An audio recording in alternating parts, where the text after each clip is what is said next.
Ding. They got We dinged. We dinged. I didn't hear the ding. Okay. that's Um, weird. There was no ding. There was no there was ding. no. You lied to me. Hello, Internet, and welcome to the C Show, where we will be briefly. Well, we say briefly. We may ramble because that's our We're tendency. We we're here with touchy Uncle Riddler. we briefly will recap NXT Takeover Rival. What a fucking terrible name, by the way. It was based on our rival, but I don't know why they just call The it our NXT rival. part, the R part of rival. Our, our rival. And then we have WWE Fastlane for review, which is what's going to be the And meat, maybe some stuff from Raw. and maybe some stuff from Raw, because there's some hilarious shit going on right now. Holy fuck. Oh man, We got some hilarious shit to talk about when it comes to what's going on in the WWE right now, dude. Shit has happened after Fastlane. Let's just say that. all right. Well, we got the kickoff show, which was mostly just packages and panel talk, so there was no matches, surprisingly. Which one are we doing first? Also, Uh, by the way, why do let's I get- always do C shows right after I get a cold? Let's get Rival out of the way because obviously Fastlane is Fastlane is the most recent. But first of all, NXT as per usual providing a really good show. Really fucking good. We open it with Hideo Itami versus Tyler Breeze. Good opener. No I'm complaints. I'm hoping this surprised- becomes a regular feud. I'm surprised how talented Tyler Breeze is. Like you look at him and you don't think it, but guy's got some chops. Like shit. I looked at He, him and he I was was able to hold his own against Hideo Itami, which is not something you could really say. I thought he'd be like a slightly worse version of Dolph Ziggler. yeah, initially with the gimmick and the way he looked, I was just like, oh, we've got a fucking Dolph Ziggler ripoff here. But no, he's actually really good. He's And pretty. he brought quite a few more tricks to the gimmick. He had the selfie stick, which I thought was hilarious because I had never seen a selfie stick before. I And saw one in Vegas. I never want to see one in real life. The thing I I'll go love to Vegas then. the thing I love what they keep doing with Hideo Itami is they keep teasing the GTS. I don't think they've actually given us a GTS yet, have they?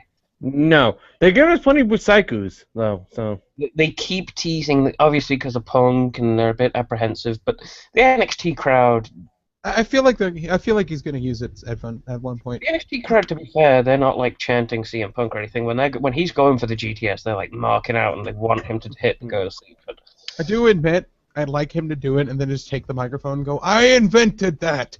wasn't there what? I don't know if it was you, but someone had mentioned this, and I don't know where. But it was like he would get into he'd get him in the fireman's carry and then do like an AA, just to turn heel on the crowd. Do, do, do. Well, NXT crowd is a smart crowd. They know that he invented it. That's why they mark out when they say it. Like, sure, fuck yeah, go to sleep, and then obviously it gets blocked. I like that they keep teasing it. Like when it actually busts out, I think the crowd's gonna lose their shit. So hopefully they keep. Also, teasing it. another thing I forgot to mention with the Tyler Breeze gimmick, the random fan glomping him, that was actually a nice touch. That was a nice touch. Yeah. We got nice selling by Itami after the match. He's clutching his leg and limping after having his hand raised, selling the kicks that the Breeze gave him throughout the match.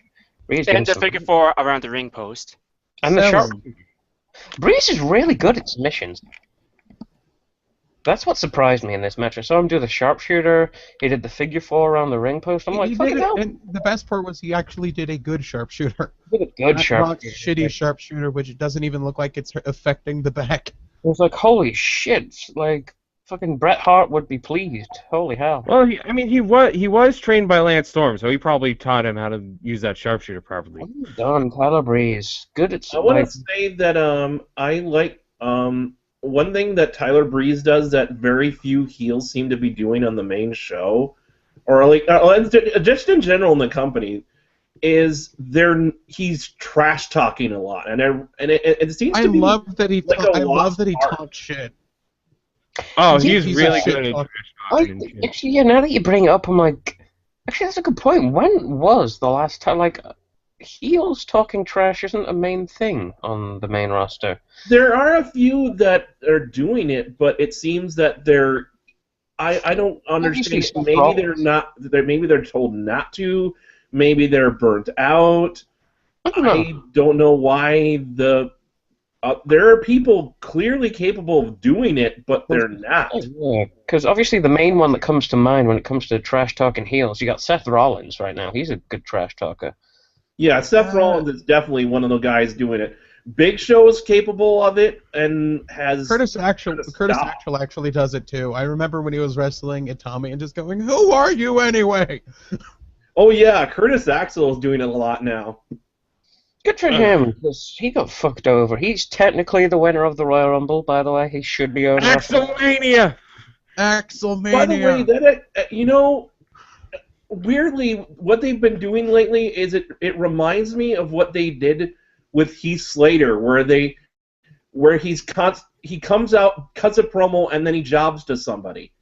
Like, I know, obviously, for a guy It worked for Heath Slater, but it doesn't work for Curtis Axel. yeah, the guy that's the son of Mr. Perfect, you do expect better things, but I thought Ryback would at least respect him a little bit. Yeah, being I former mean, tag partners, even if both of them were pretty much jokes in the tag division. it's not ideal for the guy that's the son of Mr. Perfect. But people have made a decent living off of being the jobber. People have made a very good living. Fucking Brooklyn Brawler is a fucking Well, the legend. thing is, you're a jobber, but you're a jobber in the WWE, so you're probably getting paid more than most indie guys. Dude, Brooklyn Brawler is like a legend for being a jobber. So, it's not a good thing. I think what helped really with Slater was he was entertaining in his own right. He wasn't just some generic guy in tights. Yeah, And they he don't probably make got a lot of heat, so people wanted to see him get his ass kicked. don't And make I don't him know laugh. if And that that same whole is true bit for was Axel. great too, where he would call up, where he was calling out the legends, and of course the great what was that social media thing they were doing at the time? I forget what it was called. Fuck knows. But that video where he's calling out the legends, going, "Don't make me mad." Oh, fuck, I wish I could tout. There we go, tout. How was it? Yeah, I couldn't remember. Hey, has Hey, anyone guys, used remember tout tout? as of late? Oh, Hey guys, remember Tout? Like the The Mark match- Henry the page, match- which is just walls of Mark Henry's face. Yes. Oh God, that was the greatest thing ever. Anyone remember tout, or have we just Well, forgotten about it and went back to using Vine? I'm here at the London 2012 Olympics watching all the weightlifters. They're looking pretty cool right now. Have we just gone to just using Vines and just have completely forgotten about tout? Yeah, we have. We've pretty much switched over to like Instagram and other stuff. Instagram, Vine. The match I didn't care for, and I'm sorry. I realize some of these guys, one of them or the other is a fan favorite. Like everyone loves one of them. I'm not sure about the other one, but I could not care about this match. It's Bull Dempsey versus Baron Corbin. You have to understand this. I was a fan of Baron Corbin until this match. This match is completely... I think this match also soured quite a bit of the crowd on Corbin. This match, nobody really knew what they were doing. Nobody knew what they were doing. Yeah, I liked the idea of Corbin when he first came in. He had this whole mysterious thing surrounding him. He looked like this kind of grungy, shadowy character, and I was looking at him and I was like, ooh, I wonder what they're going to do with this guy. And then they just gave him a Goldberg push and a Bull Dempsey push. I'm like, you're not going to do anything different with this guy, okay? I think what pisses me off about this match is they have a no DQ stipulation, and yet it barely factors into anything. They grabbed a chair, but it was never used. Yeah, the chair never got used. Yeah, And it looked like they were going to do end of days on the chair. It didn't even land on it. Yeah, he brings in the steel chair. They hit the end of Corbin counters it, hits the end of days, and gets the win. I don't understand these matches. It's like the least interesting thing they do on NXT on a consistent basis. It feels like they have them, but they don't know what to do with them now that they are there. It's like No. they haven't. I've heard people say, apparently people say that they've been getting better and developing. Well, I haven't watched as long as other people, but I'm not seeing what they're seeing. I'm Yeah, not seeing it at all. Well, the thing is, I'm not entirely sure Baron Corbin's cut a promo yet. He might have cut one. He does No, most of the pre-tape shit. He mostly does the tape shit with the rain on it and all that, and that backdrop. That's what got He's me on a interested bike. when I first saw him. I thought they were going to do this like grungy, shadowy, mysterious character, Like a and comic book then hero from the 90s. like a comic, yeah, or maybe like similar, like obviously comparing a guy to like Baron Corbin to Raven, kind of an insult to Raven. But I thought they were going like maybe down that route, like the Raven route, grungy, shadowy, mysterious, sort of I hides in the shadows. He doesn't And have a stage presence. he doesn't have a stage presence, yeah. And I was like, He looks like, and I've made this comparison before, but Baron Corbin kind of looks like an extra in like Twilight or some young adult Oh romance God, yeah, he kind of does. movie. Now that I think about it, yeah. Bull's not bad on the mic. Like, I'll give him that. well, okay. Well, it's Uh, alright. He I has think- no I think stamina. If he I got think brought up, he's- if he did get brought up to the main card, I think he'd make a decent mid carder. He's definitely not a main eventer, but I think to me, looking at these two guys, I think one or the other, or possibly both, might need like a gimmick change. yes, absolutely. Also, can we get both empty pants? Yeah, he needs pads. Can we also try to make him look less like Bill DeMott? Not like a giant. I honestly, bag of potatoes. the first time I looked at him, I was like, I didn't know Bill DeMott was still wrestling. Like, what the fuck, Hugh Morris? What are you doing here? It is weird how much he looks like Bill DeMott. NXT Tag Team Title match: Lucha Dragons versus Blake and Murphy. Good stuff. I That's a was good- so surprised looking back at it. There was In spite of some So initial many botches, yeah, I would so say many this was a pretty good botches. match. Yeah. But in spite of that, they turned I out a love pretty their good match. countering rally. By the way, thanks for talking over. Sorry. Honestly, if you can make a match entertaining despite botches, you can. I didn't remember the botches, and that's why I think that makes it okay. If you can put on an entertaining match where I don't remember you botching, then you've done something right. God damn You're it! doing something good. Go ahead, Alec. Go ahead. No, just fuck it. No, go ahead.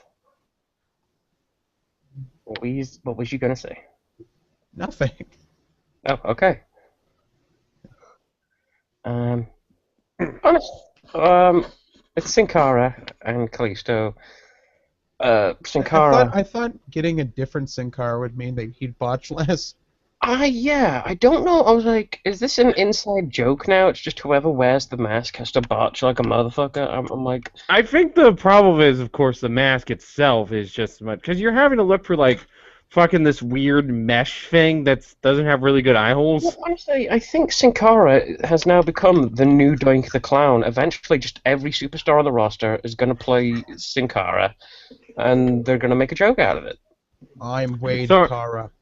I want there to be Baron Cara now. Because that's what they did with Doink. Like, I think everyone and their mothers played Doink at one point. So I think So- what they if the mask is what's keeping him, screwing him up, they should give him just They should remove the eyes and let him see. You can keep Yeah, that's a big problem. the mouth. That's the a mouth big problem. You can keep the mouth masked up. what's Blake and Murphy's gimmick besides being two similar-looking men?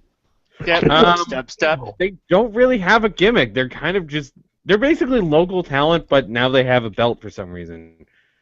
If I recall, one of them is a cowboy. I But- don't know. One is Australian.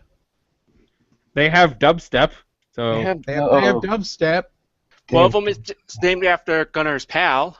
and they kind of both the suck at other the promos. other one is 50 feet tall apparently. But kind of suck at. Why are they champions? You want to fight us, Sin Cara? You know what, guys? I've got it. I've got it. They're the reincarnation of the dynamic dudes. I think he's got it. or the Rougeau twins. Maybe. Oh, that's not to be fair to the Rougeau twins. They at least had something of a gimmick, being Oh, French Canadians who toss. Yeah, talked but about did you how ever they hear were the all theme American. song? It's the best thing. It is. After the match, they, Blake and Murphy celebrate, but the scream's interrupted by graphics for Solomon Crow saying stay tuned for next Oh, week. I don't want to like go ahead too far, but man, he looks weird. Yeah, he does look Yeah, weird. he really does. I think the singlet makes him look kind of like a doof. The singlet. I think it's also the hair is just really not a good choice. We get the #1 contenders match, Finn Balor versus Adrian Neville. Holy fucking shit. Damn Didn't good know. match. Just we're randomly in a New Japan match for about 15 or so No, minutes. I was like, oh, hi, New Japan. How's it going? Didn't know you were here in America. What's going on? Actually, Like, do seriously, know. this I match said, was "Oh hi, New Japan." I said, "Oh hi, New Japan. How's it going?" for a totally different reason during Fastlane, but we'll get to that. Holy fuck! But I want to mention something that personally bugged me before the match started is the way they did Finn Balor's entrance. Finn Balor himself that was not the problem. It was the camera angles they show us. Every time they hit the big dramatic sweeps in his theme, they would like either cut to behind him or cut to the crowd. And I'm like, you did this so right the first time. Why aren't you placing the camera on him when the lights hit him? That was what was cool. Why are you doing this? Isn't it different cameramen from like the main roster? Aren't they using people from the university? They're actually using people who are training to go to the main show for camera work. Okay, so they're training. They're bound to make mistakes now and then. I mean, the guy's going, oh, you should probably look at it. There is one thing else that what's really cool is Finn Balor's addition to his demon look. He added like a similar thing to he added like a venom tongue sort of. So He also like added wings. oh yeah, wings. Yeah. Those wings. Yeah, great match. I can't complain at all about this. It's brilliant. The ending. Balor rolls Neville up. By the way, he pulled a fucking Bloody Sunday, so yeah. Oh yeah, that Blade Thunder was good. Although I think the thing everybody's saying the thing you marked out for was the drop kick. in every New Japan match, Prince Devittson, he does a basement drop kick into the railing, and it's usually like it's like a 40-foot lead up, and I always like it when it happens. Oh, it was a really good, and I'll agree. I'm glad I saw it because that was a really good drop kick. Yeah, dude, the fucking drop kick into the barrier. Well, it sent him through the barrier, actually. Yeah, I thought it sent him over the barrier.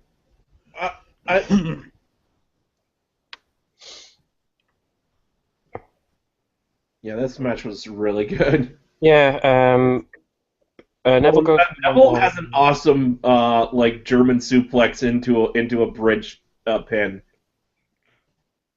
Oh yeah, Adrian Neville with that German looking really good. Like, and it's good that he has that in case the high flying shit kind of wears him down. It's one of those things that's kind of an inevitability with high flyers. Is there's one day you just can't do it anymore, and you hope to God you have a good enough moveset to not be a high flyer anymore. Well, Like Chris Jericho did a good job. Rey Mysterio didn't. Well, Shawn Michaels was like that. I mean, Shawn Michaels used to do a lot of, I wouldn't say flippy shit, because back in that day, flippy shit was pretty non-existent. A lot of high flying. He did a lot of high He did flying. quite a few high bumps, yeah. And I then mean, this was the man who pretty much made the ladder match, so.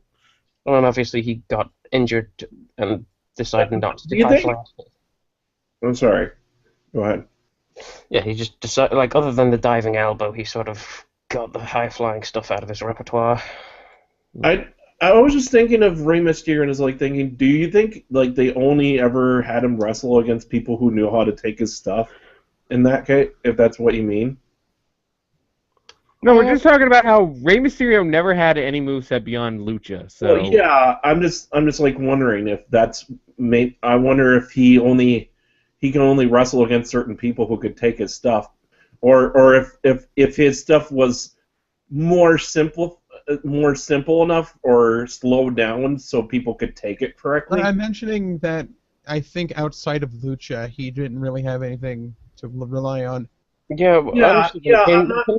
when it comes to people he faced, Roxanne, I wouldn't say that they had. I mean, obviously, you want people that can take his stuff, but I mean, he went up against some guys you wouldn't really think can go up against Lucha. I mean, Batista's the first name that comes to mind. I wouldn't think on paper a luchador versus big strong powerhouse is going to go down well, but that was a decent match. Him versus big guys is usually an entertaining match. Obviously him versus the likes of like Eddie Guerrero, Chris Benoit, those people, they were. I mean, Lance Storm, not Chris Benoit. Excuse me. Him. Obviously that's going to lead to a good match. But there were guys where you'd be like, oh, this is going to be a shit match, and he did a good job. I wonder if maybe against certain people because he kept doing the lucha and wasn't able to like do anything else. If that's why he kept getting injured so much, it wasn't just that he was a high flyer and high flyers take more risks. It's because he's taking the risks against the wrong guys. Maybe it's just age as well. But yeah. The way a match ends, Neville goes for the Red Arrow. Baylor gets his knees up, rolls Neville up for a 2 count, drop kicks Neville into the corner, goes to the top, hits a stomp for the win, and #1 contendership. After the match, they shake hands and celebrating as the fans cheer, and then we get the Fatal 4-Way women's match, which, great. Holy fucking shit. This match was the show stealer. Can I just say I fucking love Bayley so much? Like my favorite woman on the roster of NXT. That was probably one of the better women's matches I've seen. Mine's Bayley. I love Bayley. Oh, Bayley. Mine is Sasha Banks. I had to. I know she's not actually from Massachusetts, but I gotta give it up for home state girl Sasha Banks. God damn, these women gave it their all. Holy shit. Man, they did everything. It was Becky Lynch fucking tossing someone with that German. Was it German? It was a German, I think. German suplex that just like they went fucking into the air. Like Bayley performs a Hurricane Rana on Charlotte, does the belly suplex. Fucking Becky breaks the pin, pulls Bayley to the floor. I'm remembering a spot where it was like Sasha Banks had Charlotte in the ropes against the turnbuckle, and then Becky tries to find him. They both get like double knees. Yeah, they get like karate board broken through the. Especially puts a crossface in Charlotte. What was that one double team move that was awesome? That like stomped onto like a knee to the back or cold breaker type thing. That was awesome. Yeah, Bayley runs in and gets the double. I don't know what that was that they did, but that was fucking awesome. And another thing that is like, even if they don't necessarily tell, even in the announcers don't tell the incomplete story, the wrestlers, that just by their actions you can determine what their story is. Like the way they wrestle or the way they act, which is big time missing from the main product. I hate to backtrack. You can look at Bayley and you can look at the way Bayley's been doing, and it's like the story of she really starting to want a championship run, and now she it's like a sense of. Now she realizes she can't just be this happy-go-lucky hugs people all the time. She came out there and just like fucking fury. I want more women to do power moves like Bayley does. I want more suplexes and shit. That's why Bayley. By the way, I hate to backtrack, but there was this one spot in the Neville Balor match I forgot about when Balor counters the Red Arrow, and then it just cuts to Neville going, "What the fuck?" Oh yeah, I forgot about. Yes. I forgot about that, yeah. Oh, man, What the fuck was that? Like, that's why Bayley's my favorite, because not just the character, it's a happy-go-lucky character that she manages to portray in a way that isn't annoying, because I can imagine a few people doing that and making it quite an annoying character. She does that and pulls it off well. and she's actually developing it into something that's a little bit more serious. It's her moveset as well, because like seeing like a woman like that, it's like she doesn't look muscular. She doesn't look, she's not exactly. Pretty short. She's pretty short, like for a female wrestler. She's pretty small, and yet she's pulling off these hurricane ranas, these suplexes, The fucking belly to belly from the top, which was awesome. Oh my belly god, that was... from the top.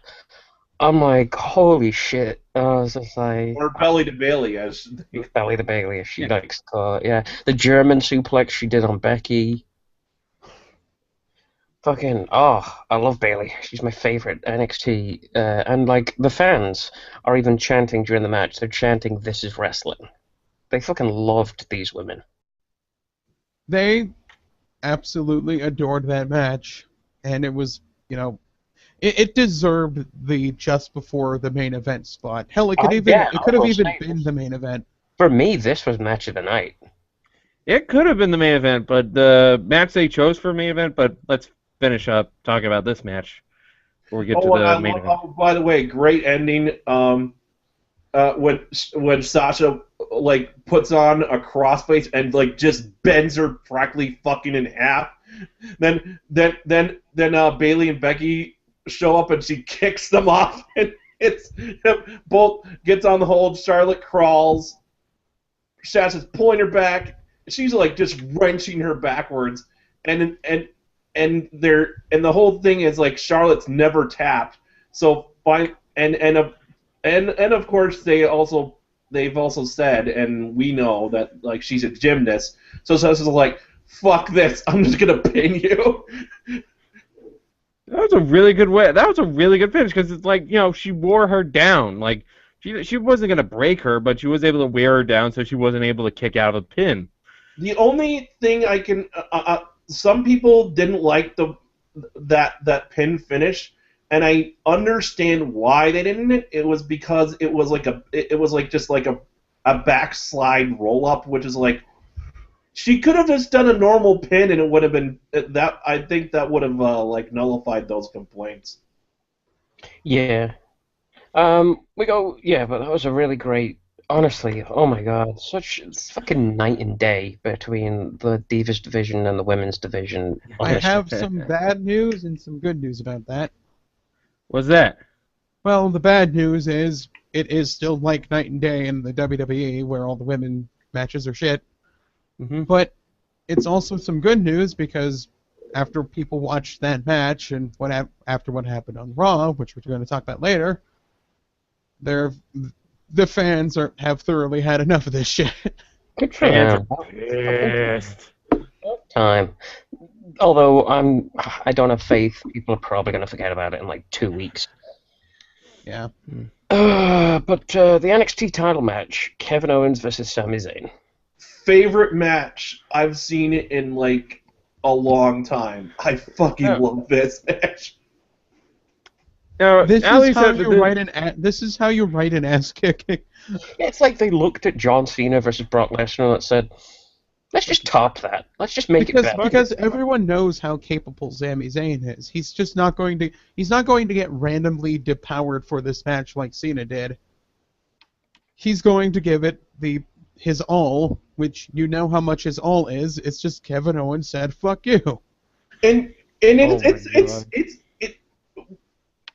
did anyone ever think we would get basically what consists of a Ring of Honor match on WWE programming? We had the New Japan match, we had the Shimmer match, and now we have the Ring of Honor match. Seriously, NXT is just like we took NXT is just like it's just like an elevated version of the Indies now. Yeah, it's the Indies on mainstream. Well, I guess technically we have had our Ring of Honor matches before. I mean, was CM Punk on Ring of Honor? CM Punk, Seth Rollins, Daniel Bryan. Okay, didn't CM Punk? Because I know CM Punk and Daniel Bryan's faced each other, so and they've had pay-per-view matches, yeah. But yeah, I don't think anyone thought that Kevin Owens and Sami Zayn, this long-running feud and friendship between these two guys, would be on WWE programming face each other. Oh It was a man. battle for Canada. I was a big El Generico fan, but I was like, he's not going to be on WWE. And then I was like, yo, yeah, he's on WWE. Sweet. And he's on the best program on the WWE. And best program. He's had a title run. He's probably going to try and get the title back from Owens. Oh, it was a good match. Power bombs. Lots of power Oh bombs. my god. Lots of Fucking. Power bomb. I hesitate to call this a match. This was more like legally sanctioned manslaughter. This was... So, a gimmick throughout the match is just Kevin Owens, like, stiffing Sami Zayn. Oh, let's mention before any action happened, a great bit that started this match. Owens kept teasing going in the ring and then walking away. Oh man, that was great. Just like Throwing nope. the shit out of the fans. He has to do what he can to get some level of heel out of the crowd because I know, think when you're dealing with- what would be funny is if he kept doing it for like 20 minutes. it'd still be a pretty good match, honestly. Hey, zoop. And just like Sami Zayn's like a bit not even like getting mad. He's just like, oh come on, man. Come on, Kevin, not cool. Can I make a criticism? Yeah. Go ahead. Kevin Owens' theme sucks. Yeah. Also, Yeah. One also sucks. Kevin, Lens Flair, Owens, Lens. They need to start putting some footage in that shit. KO, Lens Flair. They need to start putting some of the footage from his matches. I know he hasn't had a lot of matches, but God, you could play just footage from this match. It'd be a perfectly acceptable Titantron. Fucking J.J. Abrams directed that entrance video. But I mean, yeah, Sami Zayn's Titantron's a seizure, but at least it's stylized. And he has at least a fun theme to listen to. Oh, dude, that theme song. I love that theme song. But then when the match started, at first Sammy's and Owens are fighting well, but then Owens just starts kicking his ass. Powerbomb after powerbomb after Well, that was the powerbomb. end of the match, actually. That was the finish, but there was also the part where he like kept stiffing them with like clotheslines in the corner. He chopped him so hard you could hear it. That sounded like if you took an old school mouse trap and put it on a mic and turned the volume up. That had to hurt that chop, because... And then he did like this. I don't know the name of it. It's like, the neck breaker thing. Yeah, at the steam was it? Didn't you guys say it was? I think it was like the driver? steam driver or something. Yeah, where he just dropped Zayn's neck right onto his knee. I was like, oh god, it looked vicious. And then there was another spot I liked is when he, the classic Irish whipping the really hard in the corner and the guy gets dropped and just like thrown hard. I don't know if I'm assuming I think Sami Zayn probably sold it that way, but it was so cool because like it looked like Sami Zayn doesn't get just thrown in the corner. As he hit the corner, he got launched in the fucking aerial like.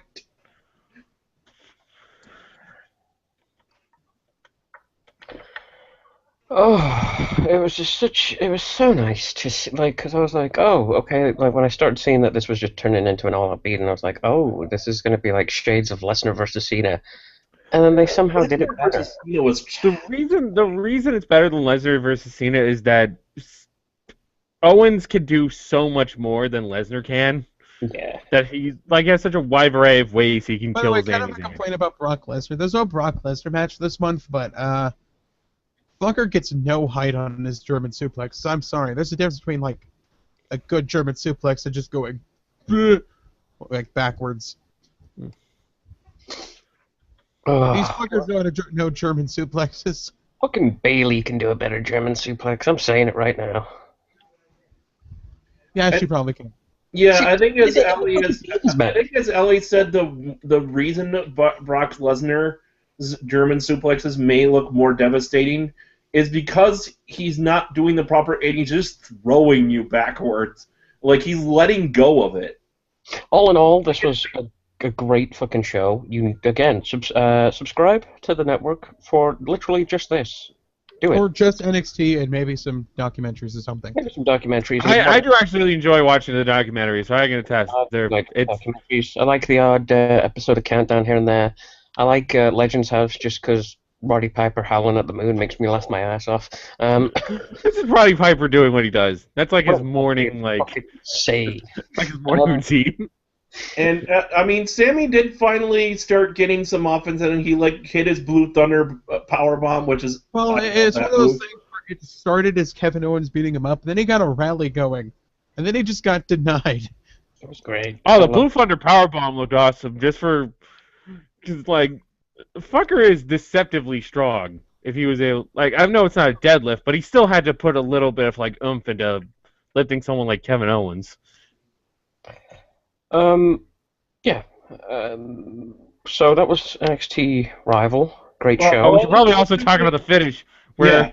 where Kevin Owens proceeds to murder Sami Zayn with power bombs. Yeah, Sammy is like basically they're fighting outside the ring. They come back in. Sammy's waiting for Owens to get up because he's starting to gain advantage. He's a little dazed, but then Owens catches him in the first power bomb, but he kicks out. But then Owens like, "Oh, you're not gonna stay down? I'm just gonna kill you now." Yeah, and powerbomb. Power bomb after power bomb. Fucker had his finisher stored. Dude, Actually, I love actually, it. before he started that, he was hitting like some shots to the head, and And you know what? hit an uppercut, but then the referee's trying to back Owens off, and I didn't know about the like Sami Zayn smacked his head on the rail on the outside dive. I'm not sure he was supposed to do that. Dude, that looked oh legit. yeah, that spot where he like did like where he like did it looked like a slide Russian leg sweep. I think I'm not sure. Dude, the fans got worked that night. The look of horror and shock on so many of those fans' faces after Sammy's beating and the trainers come out.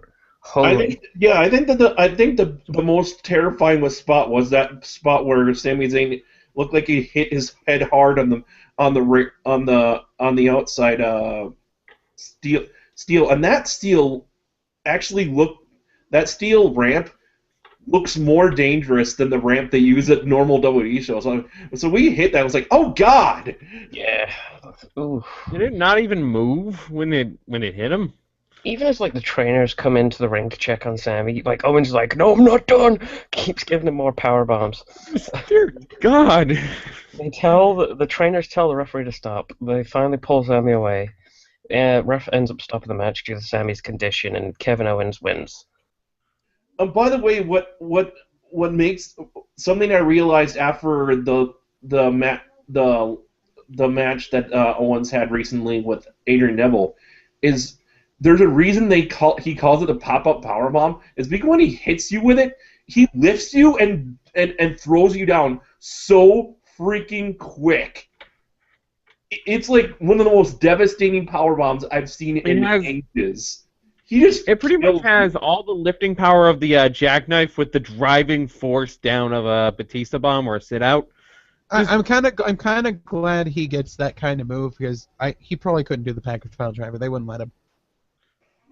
But to get something just as devastating is really good. And then another thing that Ali mentioned is that it looked devastating, but if you looked closely, you could tell that the powerbomb was being done correctly. It was being done safely. Sammy was hitting his back. Dude, Sammy was landing flat on his back, arms spread. yeah, You know how you're supposed to do it.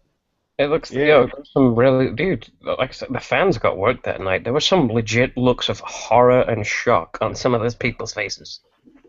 Like, oh my god, is this guy okay? if you like, and we're smarks, if you can make us believe that he's fucking hurt, and Dude, the entire NXT audience are smart marks, and they were all buying into that. I was just like, guys, does he have a concussion? I was like, yeah, when I was like that, I was like, this dude's got to fucking get some injuries after this. Holy shit! Wow. The fucker takes some damage, by the way. Just no, I've not. Has there been another NXT episode after Arrival yet, or is it this? Yeah. there has. Solomon Crow debuted. I haven't seen it yet. I'm just going to ask. there was an awesome match between Adrian Neville and Kevin Owens where Adrian Neville actually took it to Owens, but then Owens won at the end. I do need to catch up with it. I'm just going to ask the simple question. How was Sami Zayn's beating sold a week after? He didn't even show up. He didn't even show up? Nope. Fucking all we got was a doctor who said he'll make a recovery soon. Hey, ironically, the same doctor who is now suing CM Punk over the podcast. So, can we talk about that for a second? He's going to be back after a few weeks. I'm just making sure he doesn't have any. Do you know about the evidence that WWE has presented against CM Punk?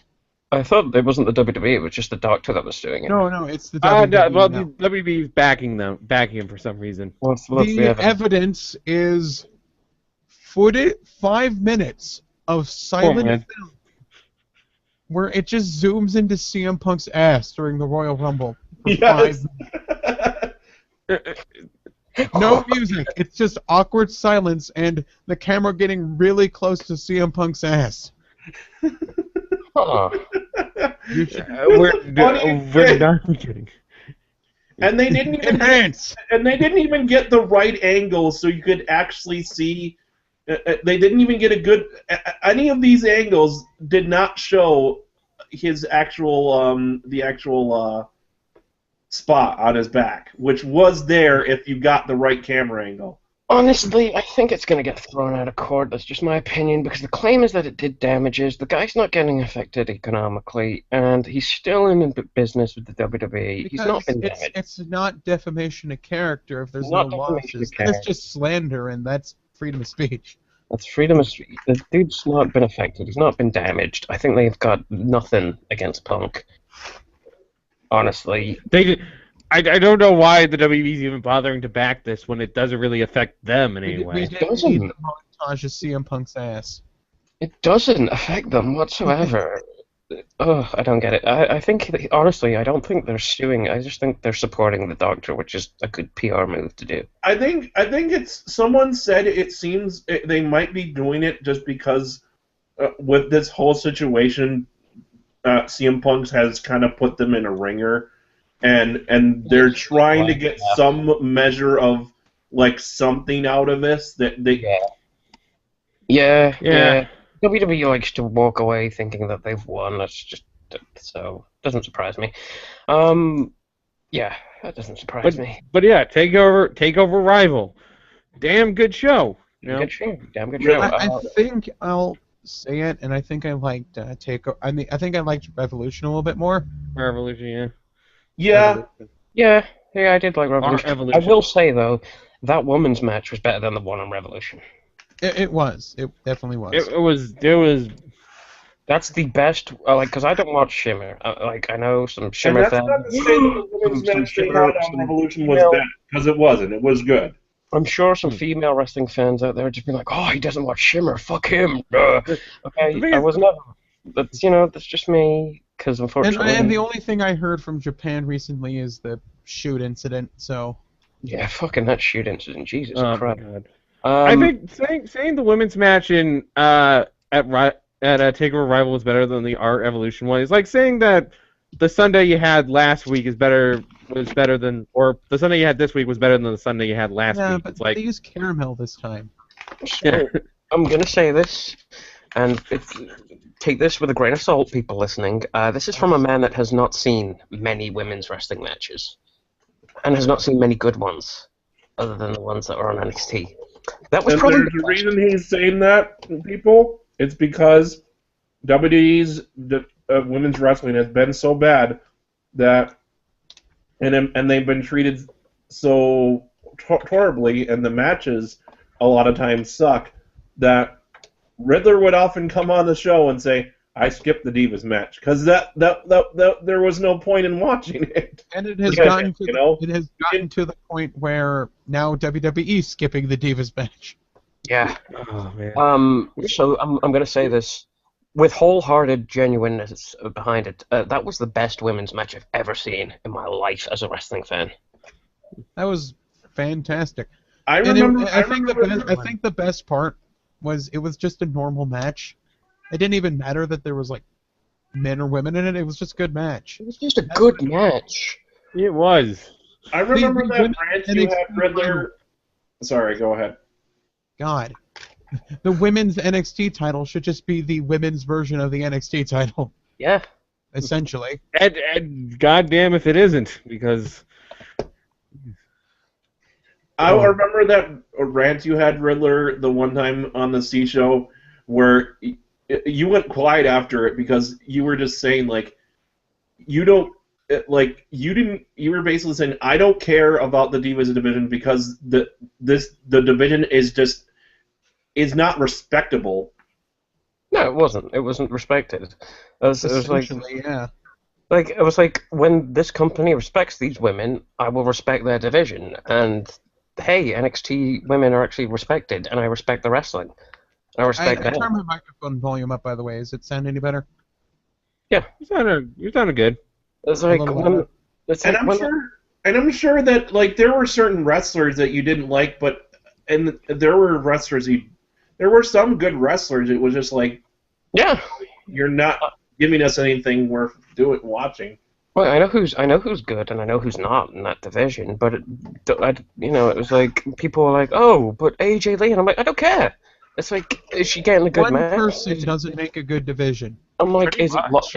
I'm just like, is it longer than 5 minutes? Is it longer than 10? Are they actually getting treated right? Is it a screwy finish? And like most of those answers would get either a no or a yes, but and I'd be like, well, it's not worth my time. Like that's just the logic I had, and a lot of people would claim, oh, you're sexist. It's like, no, I'd like to be treated like I'm not an idiot. I want to be a wrestling fan. And for a women's wrestling division to appeal to me as a wrestling fan, that means it has to have good wrestling in it. It has to have good wrestling and it has to be respected. And thank And God the for me. storylines don't have to be not shallow. It doesn't have to focus around fucking total divas either, by the way. Jesus Christ. I mean, the thing is, I was one of the guys that wanted to watch the women's match just in case that the match would be actually good and worth watching, because like sometimes there were times when you guys would skip the match and it would actually be good. Yeah, I realized that sometimes I'd miss out on good ones and I'd be like, well, I'll watch it later then. It's just like, I don't want to give my time to something that would most likely suck. Yeah. And most likely be disrespected, because those women deserve better. I will watch it when... Yeah, I will watch it when they are treated better. Especially with the talent they have now in the Divas division, like with Paige and Emma and Natty, who has been there for so long and has consistently been treated like crap. Dude, every time Paige and AJ was on, I was watching it and I was just like, better not fuck this up, WWE. Yeah, now Natty is just relegated to being Tyson Kidd and Cesaro's valet. What the fuck are they doing with Natty? And hell, even the Bellas are improving. Yeah, the Bellas are improving. That's good. There's talent there. They're just not utilizing it. I would just not. Bree could probably go to Debra and go, can you teach me some fucking moves? And Can we just fire Kevin Dunn? Can we just do it now? Get him out the way. I wish. One thing needs to. I do think they need some mic work, but it could also be a possibility of the material they're giving us the work, the material they're giving us to say. Yeah, definitely. Because It's clear now the problems are Kevin Dunn and Vince. We have realized this. Can we not just fire Kevin Dunn? We are all waiting for when Triple H takes over the company, and there is going to be a point where Triple H takes over the company. God damn it. Thank you, Vince, for an amazing, 30-odd years, but please, man, hang it up. Please. For the love of God. Jesus I Christ. don't know. Go play with your granddaughters or something. Oh, be a You know grand. what? Go roll around in your piles of money. You know Thank what's you. crazy Thank you. is to think of this, and someone pointed this out. To think that Triple H, the guy that took that kind of they decided when a lot of people got injured, and they decided we're gonna run with Triple H in the 2000 when it became the Triple H show. The ratings actually freaking tanked during that period, and now that now years later, he's become the heir to the throne, so to speak, and we're actually we're actually happy with the prospect of him taking over the entire. Yeah, but I'm gonna be fair to here's Triple the H right thing. now. I'm gonna be fair to Triple H right now. That period that holds a Triple H show, one, it wasn't really his fault for the ratings tanking. Yeah. Really. Okay, Two, Alec? Well, No. not maybe partially his fault, but not completely. Wasn't it? Here was the problem. Triple H has always been interested in like learning how to run the show and seeing how it works and everything, but the thing is, he's not in control of his own writing. Like, Vince McMahon has never allowed anyone to ever have creative control under their contracts because Yeah. WCW. Because of WCW. So That whole- he was just booked that way, and I'll admit it, Triple H doesn't have the best on-screen character. No. And plus, that was a period where people, the whole Attitude Era had been and gone. Ruthless aggression had been and gone. People had either stuck with wrestling because they were fans. I'm just going to say it. The Attitude Era was the fucking fad of wrestling. That was the 90s. It was that was like the decade of fads. People thought wrestling was cool in the 90s. They grew up, or they just said, oh, wrestling's not cool anymore. Let's find something else that's cool. Because as a face, Triple H is a doofy guy who has an immature sense of humor. And as a heel, he's kind of suffocating a little bit and kind of buries other people. Mm-hmm. He's suffocating in his own smarm. Yeah. But anyway. Yeah. I have a mental image now of like Vince McMahon and like he has like an entire gym made out of like dollar bills. Dude, don't Gotta joke lift about my 20 weights. The man is 69 and he was on the cover of Muscle and Fitness. Dude, like, holy shit, I would not want to meet that man in a dark alley. You know, The mental image of like is it like Vince McMahon trying to mug me like, give me your money, damn it! What are you buying? What are you selling?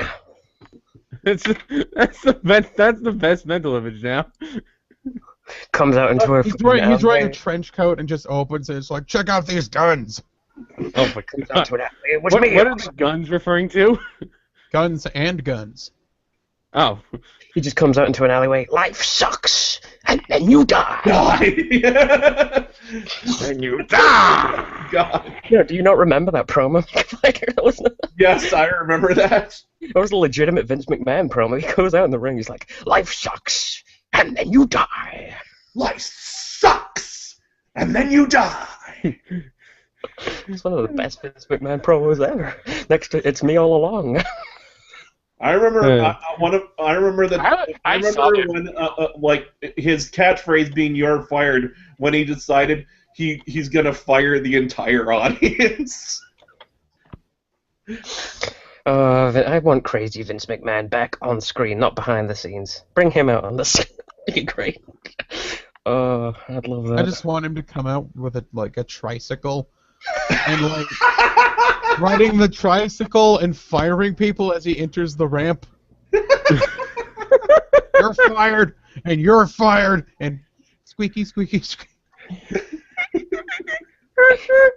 I miss crazy Vince McMahon. Fucking him and Shane versus Shawn Michaels and God, craziest fucking match ever. Oh God. Oh, Oh God, that was that. Even though that storyline was like, me are the product of my semen against you and God.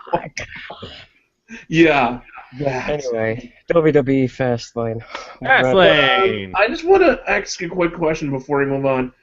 So you're saying Vince, you're saying, okay, I didn't know that Vince has never allowed for any creative control. As far But as I know, he hasn't. No, because what- of WCW. which is weird considering, like, if you think of some in the past, it seemed that at least there was a little bit of an element of control when it came to promos, but now it's so scripted.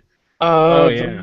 The most. The other thing I want to say is that makes me wonder, is Vince writing Triple H's promos and he's allowed, and Triple H allows this? Dude, I don't think. I mean, I don't think Triple H so much as allows it as much as he doesn't have enough power to actually deny it. He doesn't really. Hold He on. doesn't hold really on. shoot it down. We're assuming it's Vince that's writing this. Of course, it could always be those. I would just wonder.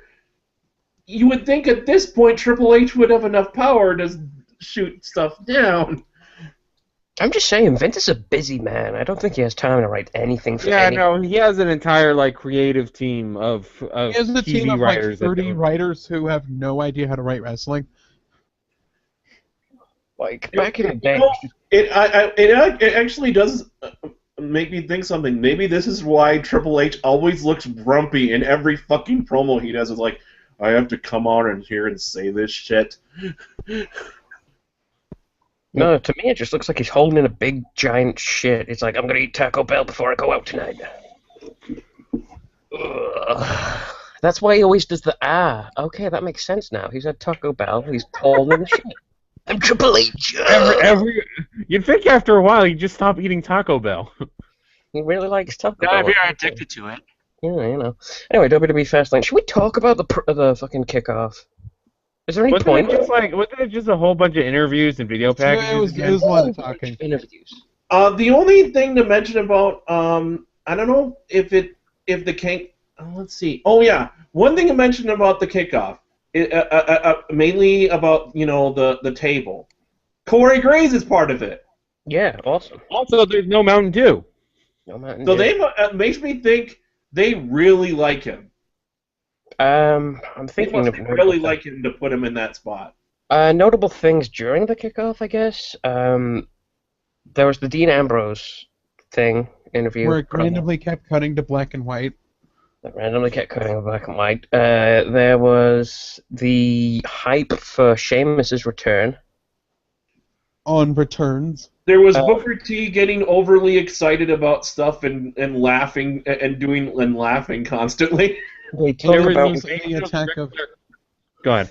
attack of Ric Flair's. Yeah, that was the invasion of the Ric Flair army. yeah. They talk about Rikishi going into the Hall of Fame. By the way, I for one am glad that Rikishi gets to put a little ass on the Hall of Fame. I should note this year's Hall of Fame, honestly. I'm here all week. I had to say, better be. this year's Hall of Fame, apart from Randy Savage, seems kind of weak. And I'm not dissing Rikishi, but with the recent induction of the Bushwhackers, Yeah, Bushwhackers deserve to go in. I feel like they spent too much time emphasizing the Bushwhackers as WB stuff and not like their early shit. I'm just saying, fucking no Luthez, no Owen Hart. I'm disappointed in you again, WWE. At least you got Randy Savage in there. Well, granted, Yeah. I think his wife is still pretty salty about the whole thing. So Deservedly so, but Definitely so. I'm just saying. No plus there's Luthez. a question of does Owen Hart really deserve on his own merit, or are we just saying he should be in the Hall of Fame because of on his own merit. Dude, have you seen Owen Hart was pretty good. Owen Yeah. Hart was fucking good, dude. yeah, he was. He was really good. Yeah. I think one of the things that stopped him from being in the position of Bret Hart was he wasn't as good as of a talker. Yeah. He Like, was a better Bret talker. wasn't the best talker, but he was a little bit better. I'd say Owen was a bit better, actually, than Brett as a talker. Personally. Or maybe Yeah, it's there's kind of, maybe it's a looks kind of thing where Maybe. Like, obviously there was the infamous, that's why I broke your leg out of your leg, but, you know, other than Kick that. your leg out of your leg, yeah. But I don't know. But yeah, Owen does deserve to go in there, not just because of the death thing. I mean, that kind of propels the, you know, you deserve to go in, but he does deserve to go in. Yeah. Was there a match during the kickoff? No, there wasn't. No. Nope. Oh no, there was the Miz TV segment with Heyman where Sandow had to sit in the corner. Oh. Eh. That was uncomfortable, honestly. Yeah. Yeah. It kicks off in Memphis, Tennessee. Power goes off. Now, Jerry the Lawler's fucking Town. hometown, as you will be sure to Well, remind us the entire night. by the way, what was weird to me was the pre-show. The pre-show started introducing the participants, and then it cut right, and then the kickoff ended, and then they that was like, why do you show their intros on the pre-show if you were just gonna do this match on the act. If this was going to be the starting match anyway. That was so weird. no, Maybe those people deserve to see Dolph Ziggler's entrance.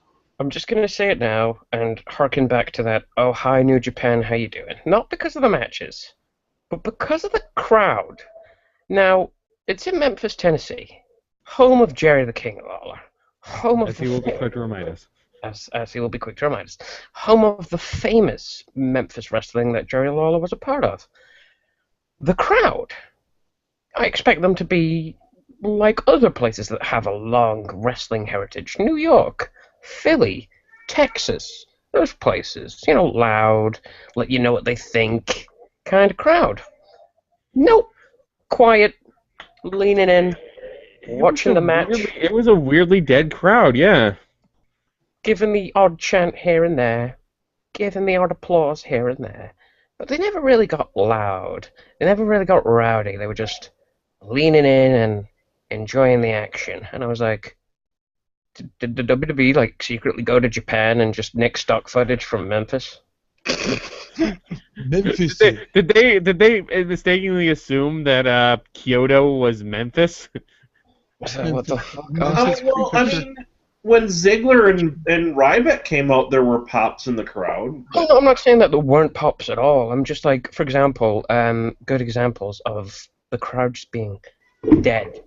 The Cody Rhodes versus Goldust match. Yeah. The fucking main event, Daniel Bryan versus Roman Reigns. They were fucking quiet during that match. There was a bit Even Stone Cold wrote something along the lines of, "Oh, the crowd finally showed up." yeah, like it was really quiet. They were just watching, and I was like, "What?" Like for a town that has a very long-running wrestling history, I was just expecting like Philly, New York, Texas, Canada, that kind of crowd, and to just get a quiet, we're just gonna sit and watch kind of crowd. That was weird. That was very strange. I couldn't tell whether they were enjoying it or not. Were they watching it, or did they not care? I couldn't tell. Because like you had people that were genuine. Like there was applause now and then, and there was chanting going on, and there were pops to be had. It wasn't like they were just quiet all the way through, but there was the occasional chant, and then it would just be dead silence. Do you? I have the thought. Do you think it was a case of the crowd? It's almost like this. All the crowd decided, and not like in their heads, and almost like it was telepathic communication together. All just somehow decided we're just gonna sit and wait and to see where this goes, and if you give us something exciting, we'll actually start popping. But if you're not going to give us anything worth popping for, we're just going to sit and watch.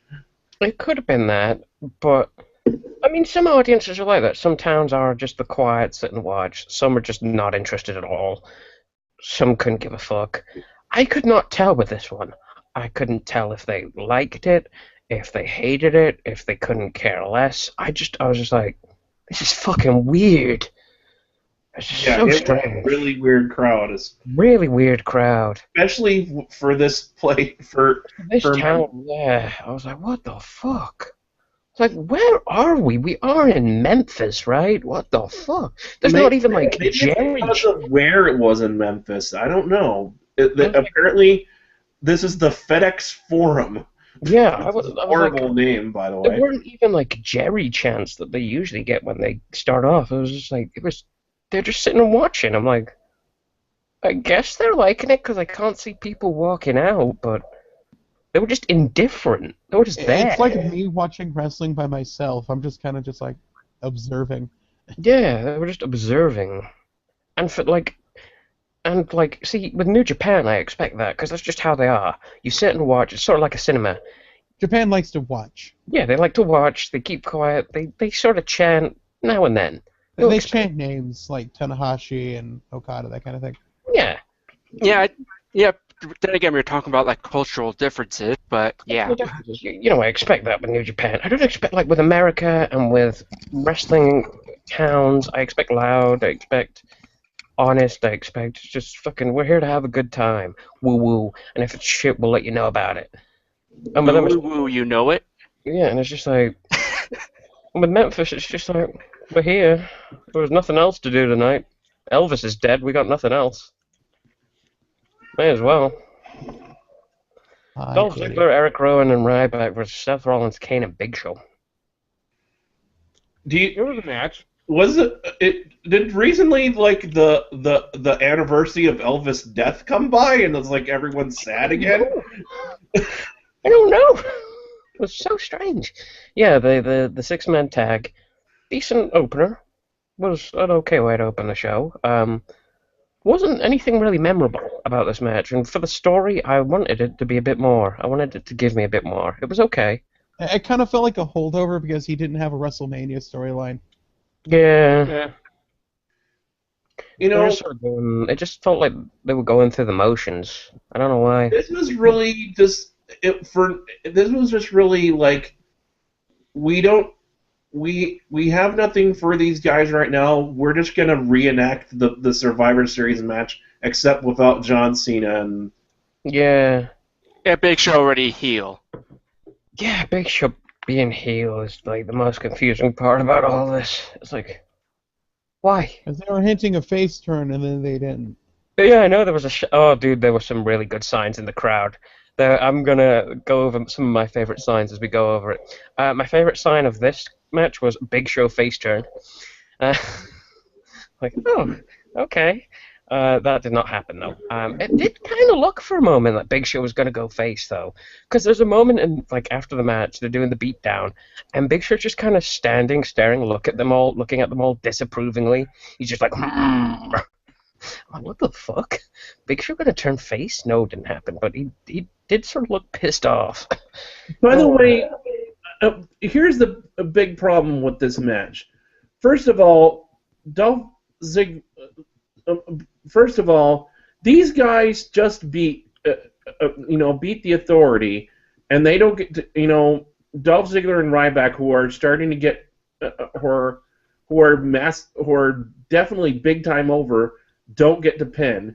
And I would be fine if the other team won, if it was Seth Rollins getting the thing. But no, Kane gets the pin. Yeah. What the fuck is that? I will say though, the fucking spot was a good spot. I mean, why is Kane getting a pin in 2015? What the fuck, WWE? He can get a pin. He doesn't have to lose every match he's in. I do say the wrong team won. Definitely, the wrong team won. But I can't. Like the spot was good. I do like the spot. Actually, Seth Rollins wins so little times. I think he probably could have used the pin. Yeah. Like, Ziggler's got the right hands on Kane in the corner, and he's sort of like hanging over the turnbuckle, and then Show goes outside, runs, and hits like a flying knockout punch on Ziggler. I was like, okay, that was fucking good. I guess it's more the sense that like Kane getting a okay. I guess I shouldn't say Kane getting a pin in 2015. It's just, why is he getting the pin here when he doesn't need to go over? Yeah, he really doesn't. I mean, Kane could retire at some point. He could. I'm like, I have nothing against Kane, really. I mean, like, at least another wrestler. Of course, I hate the way they've been booking him. Oh. Can I ruin everything? I hate the corporate Kane look so much. Man. Fucking political blogger Glenn, yeah. Citizen Kane. After the match, and I hate more the fact that he's now the designated with Big Show, and Big Show is joining them as we ruin everything that you like.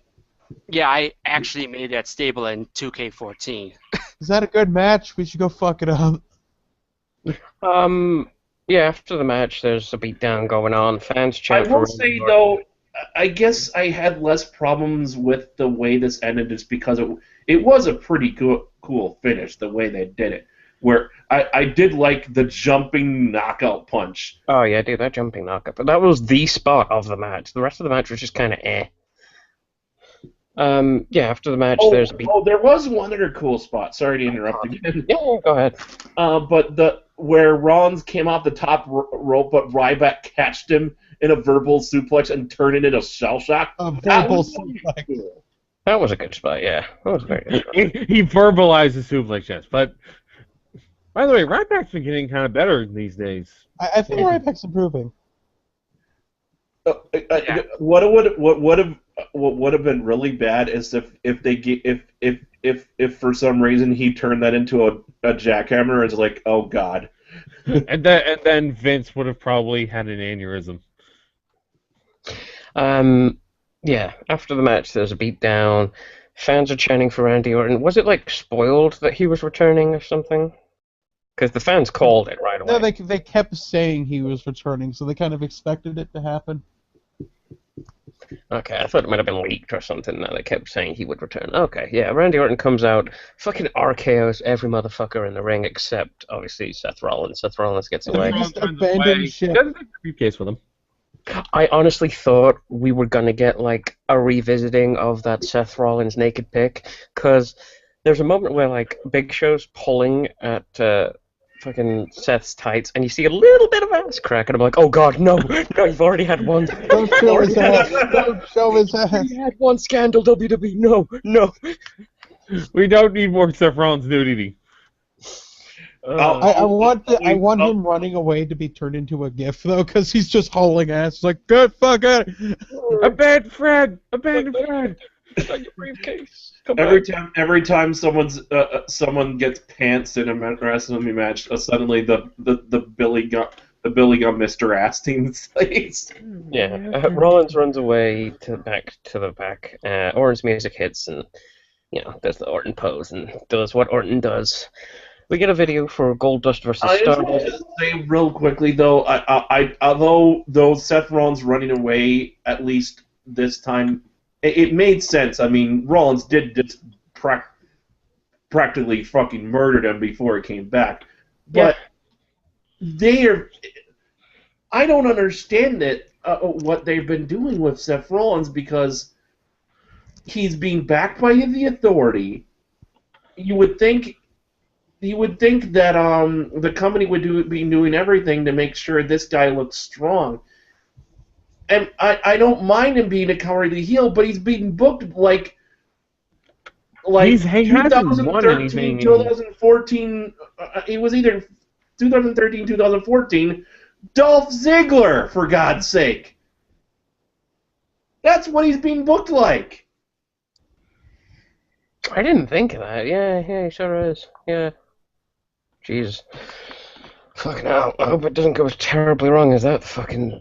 Oh god, no! You've reminded me of that now. Jesus, no. Well, Damon Is that Sandok's back when he got the World Heavyweight title? I'm talking about his run with the case is like so reminiscent of Ziggler's run with the case. It's scary. Oh yeah, when like Dolph Ziggler was being a fucking, or no, when John Cena was like fucking attacking him in the middle of like a cash-in, it was like, oh my god. We get a video for Goldust versus Stardust. Goldust backstage with Dusty Rhodes in the locker room. But I meant in terms of losing every match and it being... Yeah, losing the matches, being a cowardly heel, running away. Yeah, I know what you mean. Actually, they've been doing that like with heels just in general with Money in the Bank. They did it with Where are Ziggler. the heels cowards? Yeah, all the heels are cowards, especially when they win Money in the Bank. Goldust says tonight he's not facing Cody, he's facing Stardust, and he's got to beat Stardust so bad that the thought of him putting on paint and a costume again will make him sick. Goldust says he hates it as much as Dusty, but he's not leaving the ring until he brings his brother Cody home. Dusty says nobody needs to get hurt, and when it's all said and done, both of them mean the Dusty, they hug, and Goldust walks off. And we get Stardust versus Goldust, which was a good match, but not sure if the end was a botch or not. I heard from other people's reviews that this was their least favorite match, and I'm just like, no, I liked it. It was it was very, it kind of felt like a was a old storytelling school match. Southern style match. Yeah, it was definitely Also, like I an old... don't think I've ever seen Goldust or Cody Rhodes botch a move. I won't say this was my least favorite match. I would say my least favorite match should probably be Cena or Rusev, probably. Oh man, we'll get to that one. 'Cause that's But it was still like, it started out slow, which I would have been fine with. But I think the problem was, if they were gonna do such a short match anyway, why didn't they come out and start like just kicking in the gear? I mean, I know from a storyline perspective, people like are saying, oh, the idea was that Goldust doesn't really want to fight Cody. Yeah, I would have. Well, but then why did he say, I'm gonna beat him so badly he wants to take off the paint? Like, come out there and start kicking his ass. Do what you said you're gonna do. I can understand being reluctant about it at first, but I'd like to see it more if he was just like, okay, fine, I'll beat him up. honestly, yeah, that's just like, I'm a fan of old school wrestling, and this just reminded me of like an old school Southern wrestling match, and obviously in today's modern world that might not be a good thing. I don't know. I liked it. The ending did seem kind of botched, though. Like, Yeah, I don't that know if he kicked out at the wrong time or what. I don't know if that's like story reasons, or if that's a botch on the referee's part, or if that's a botch on fucking Cody's part. Like, they do the backslide. It's 1, 2. Stardust clearly kicks out. 3. And then it ended, and I was just like, was that supposed to? I was like, what? Is that how that was supposed to go? Like, the ref rings the bell. I'm like, what? Excuse me? Like, everyone's shocked. Like, Cole and Stardust are shocked. Dusty's like, I'm like, okay, they're probably gonna like restart the match or something. Like, nope. Dusty's walking out. Goldust offers his hand to Stardust. He briefly takes it, but doesn't look happy about it. Rolls out the ring, heads to the back, and like the commentators are just like, well, that was a controversial ending, but it's going down in the record books. And I'm like, so was that a botch, or was that meant to happen? I think I think Stardust like slapped Goldust's hand away. He kind of fucking kind of slapped. Yeah, it looked like he gave him a fist bump. It was such an odd finish to what was a pretty good match. So yeah, that finish is that's sort of what took away from it. By the way, Stardust look. He came out with a completely different look, and I was like, I think it was basically he didn't wear the shirt part of his attire, and he had like the silver and purple like star on his face. You know what's the weird part? He actually switched back to normal this Raw. Yeah, that was. Yeah. Also, the really weird thing. I think though, I think it would come. At first, I thought it was really weird. I was like, why is he not wearing a top? But then it was like, actually, when he went back to the other paint on Raw, I was like, come to think of it, having different paint makes him more unique. And why would he want to paint out himself? I mean, like, he's trying to distance himself from his brother anyway. Why wouldn't he come up with different paint? By the way, did you see the promo post-Raw that he had? No. Pretty much, he wants to become the killer of the Attitude Era, and he wants to remove all elements of the Attitude Era out of Raw. Well, let's see. That leaves us Goldust, Triple H, Mark Henry. So yeah, probably he Big says Show. he's going after the Attitude because he feels like it's pretty much the fat on the steak, or so he says. Oh yeah, dude, that post match angle at the head backstage was like, oh, I did. I was like, awesome, like a little bit for Cody. Like, just One thing I would think I personally thought of an idea that could make this more interesting and would make Goldust it could bring Goldust's point home is if he doesn't want Stardust to wear the paint, if you know he's like the whole story is even though if they don't say it is that Stardust is like Cody's become Stardust, he's become the gimmick. Goldust should lead by example, take off the paint himself, and just and go as like maybe even just drop the Goldust name and call himself Dustin. Who knows? Like just like I think it would be interesting if he led by example. that would be interesting.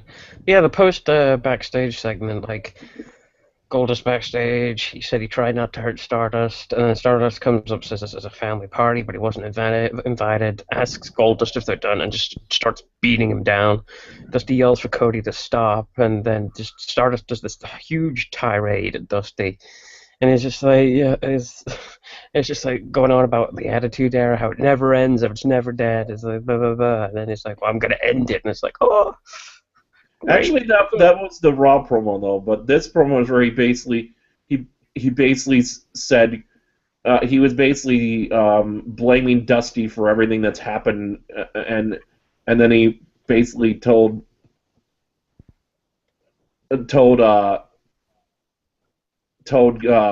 Dustin, you killed. He told Dusty Rhodes, you killed Cody. Cody is dead. And so is his father. And it's like, holy shit! And Cody's every fucking gimmick he gets, he makes it work. Oh, love it. Every single one. Also, because I feel like I feel obligated to mention this, Dusty Rhodes looks really weird when he's thin. Yeah, dude. I was like... He's gotten smaller, but his skin hasn't, like, adapted to it. So he just looks like he looks like what happens if you put a potato in a microwave. He's like the human version of a rubber chicken. I am a rubber chicken. It's just so weird. I just expected to squeak him and he'll squeak. Another thing I like what they're doing now is I don't know if they've encouraged the crowd to do this, and like I hope it would be. I'm sure the crowd be up for doing it. It is the code. Some parts of the crowd are standing to chant Cody at him, and whenever that happens, Stardust like loses his shit. It's like shut up, and he's like oh god no. He's like holding his ears up. I like it though. I like that. The whole fucking split personality thing is cool. Again, Cody Rhodes just taking fucking chicken shit and making chicken salad out of it. Well done.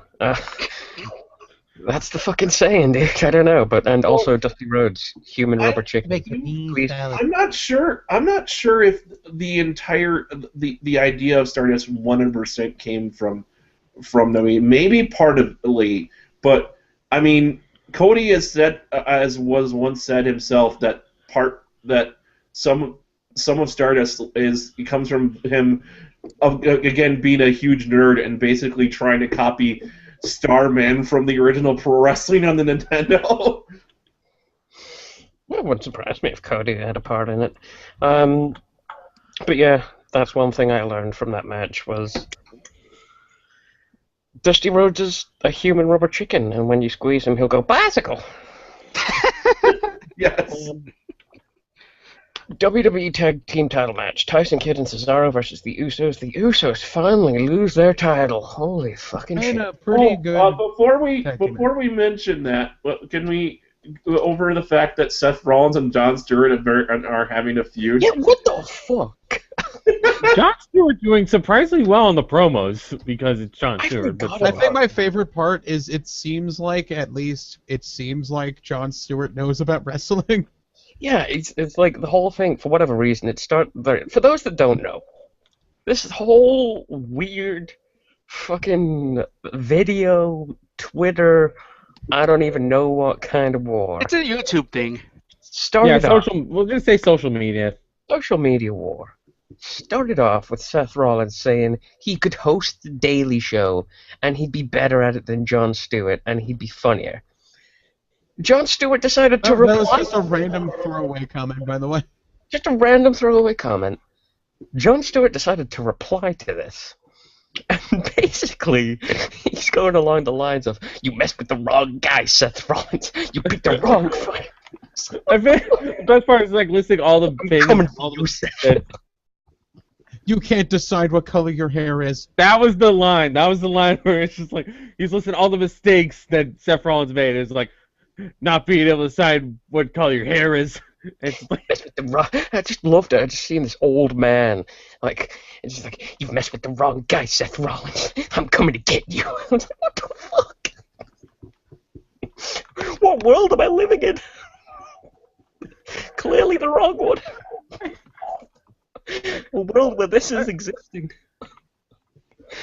I'm coming for you. Seth Rollins, we're coming for you, Nick. Oh God! This is my friend Booker T. Hey, Dad. But of course, there was that moment of the Jon Stewart where he kind of broke out of serious and is like, "Well, I can't really do anything to you." It kind of said that. He like stopped for a second and like admitted like, "I can't actually do anything to you, but I'm coming for you anyway." Coming for you, Seth. You picked a fight with the wrong man. What the fuck am I watching? Oh, that's such a weird thing to highlight on a pay-per-view. What the fuck? Tyson Kidd and Cesaro versus the Usos. Fucking great tag team match. Good match. Really good match. I watched this and I was like, holy shit, I've not seen this 50 times. It's a good tag team. Wow. Yeah. Who Holy knew shit. having a fresh tag team division means it's pretty good. Yeah. Yeah. Oh well, he did a good job. And our only hope is that they don't do it 15 times and bury it in the ground. They will. They will. They've already kind of started. I mean, before they even had this match, they've been facing each other for the past 4 weeks.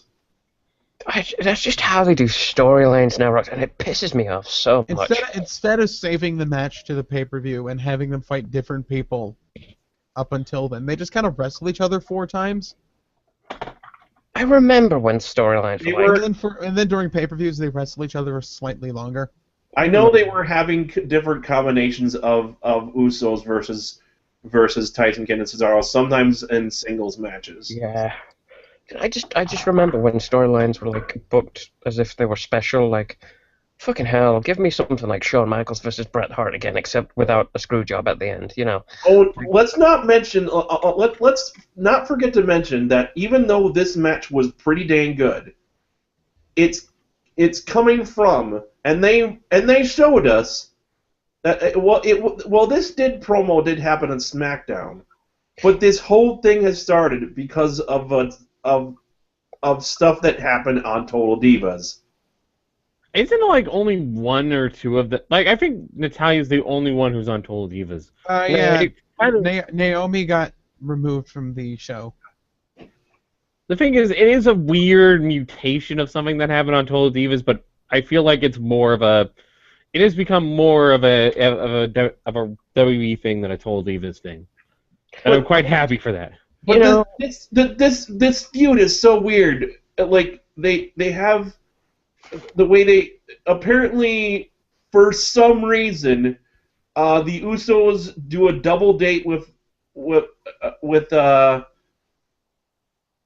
Tyson Kidd and his wife, and for some reason Cesaro's there. Oh, I laughed so hard at that though. I was like, what the fuck?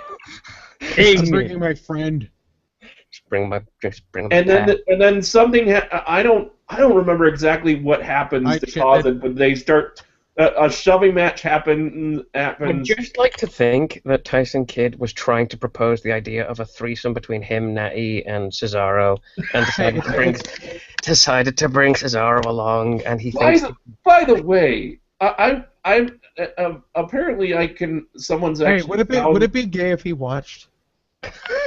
Just makes By the way, I think Rob has or Mega Fighters actually found the episode of Total Divas where apparently during this episode, as I understand it, Natalia is mad, and that's been happening for a few weeks, that Tyson Kidd wouldn't have sex with her. So she decides I need, maybe if I put more spice in our relationship, he'll actually do it. And she decides I'm going to. What I've always wanted to do was essentially a rape fantasy where Tyson Kidd breaks into his own house, burglarizing it so he can have sex with her. Hey, dude, whatever Natalie's in, whatever Natalia's into. I don't think we need to know about their sex allowed to life, have their honestly. fetish. Everyone's allowed to have Oh, what about your sex, though? No, here's the thing, Chris. Everyone, I think it's Chris. Jesus Yeah, you Christ. can call me Chris if you want. It's fine. Hi, Mark. Anyway, the thing is, everyone's entitled to their fetishes and all that, but I don't think I want to know about Natalia's breaking and entering fetish. I feel like that's stuff that I didn't need to know in my life. Ever. Yeah. It's just a good thing she, wasn't in Britain when she did it, because that would be considered a crime. Not even joking. Apparently, if you take part in rape fantasy, it's considered a crime in Britain. Don't know why. Well, if we're going to talk about weird roleplay stories, I might as well get one out. I'm part of a website, and I pretty much help run a roleplay bar.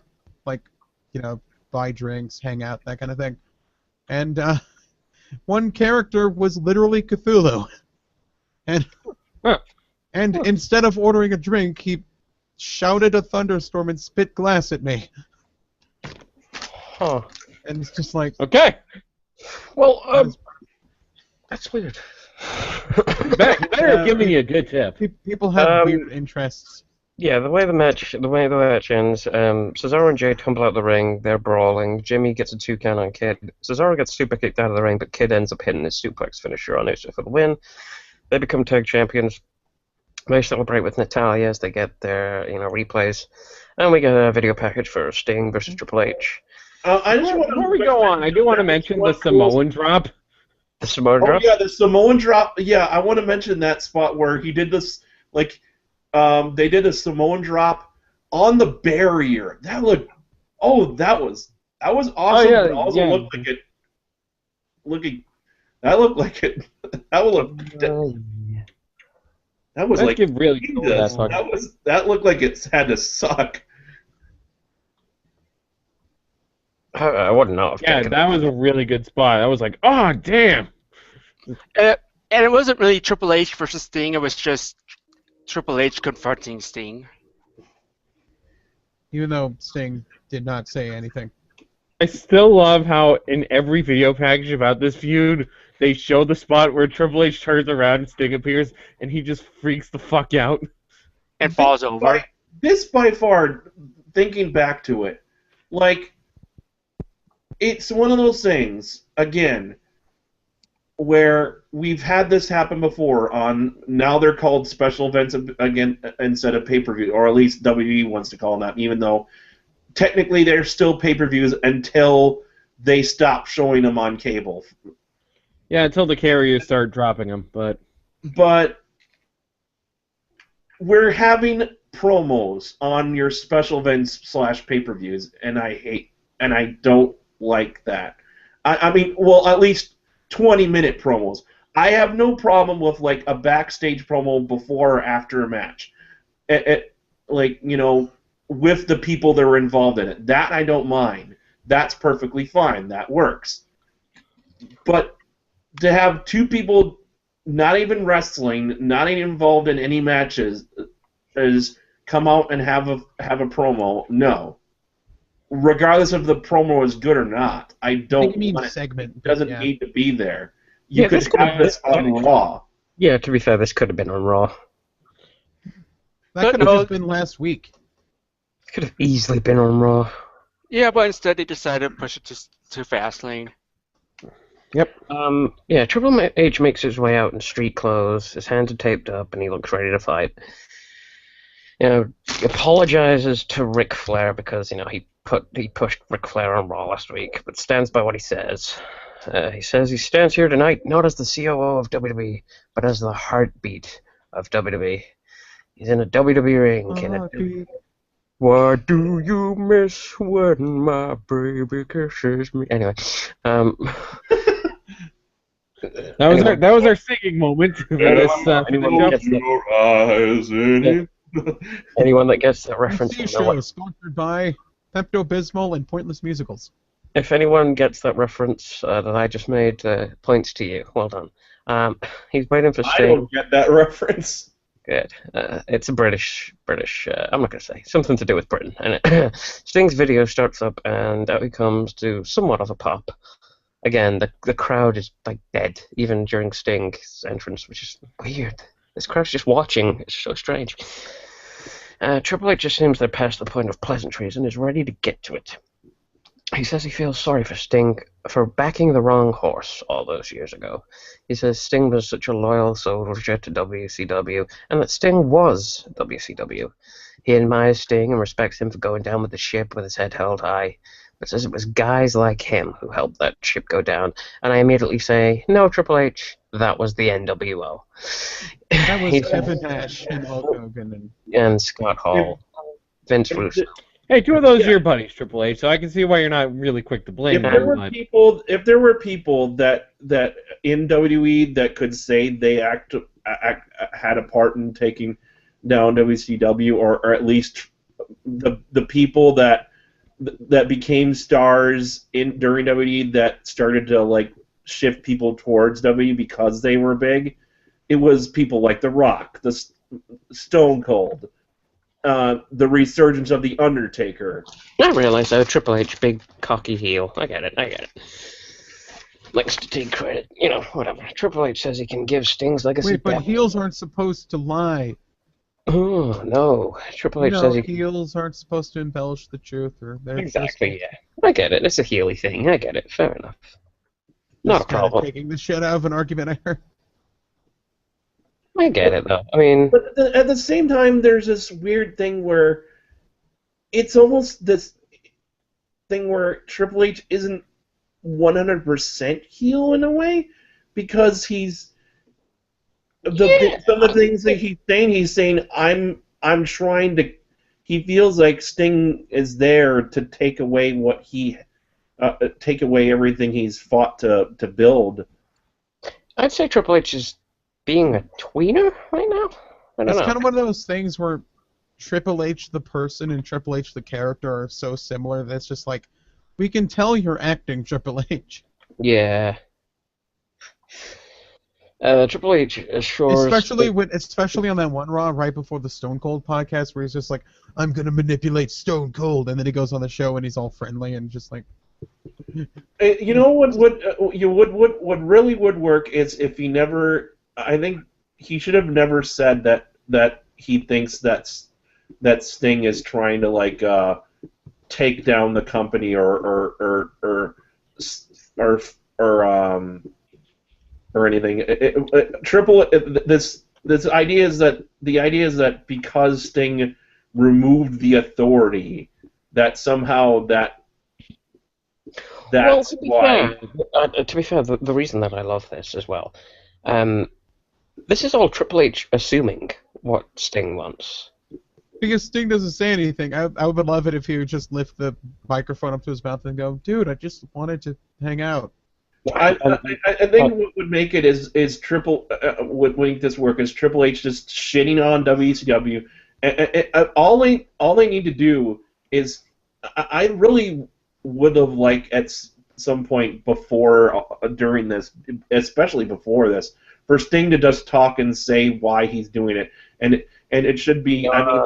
Triple H had been shitting on shat on WCW, like around the whole the authority angle where they're gonna stop the authority or something like that.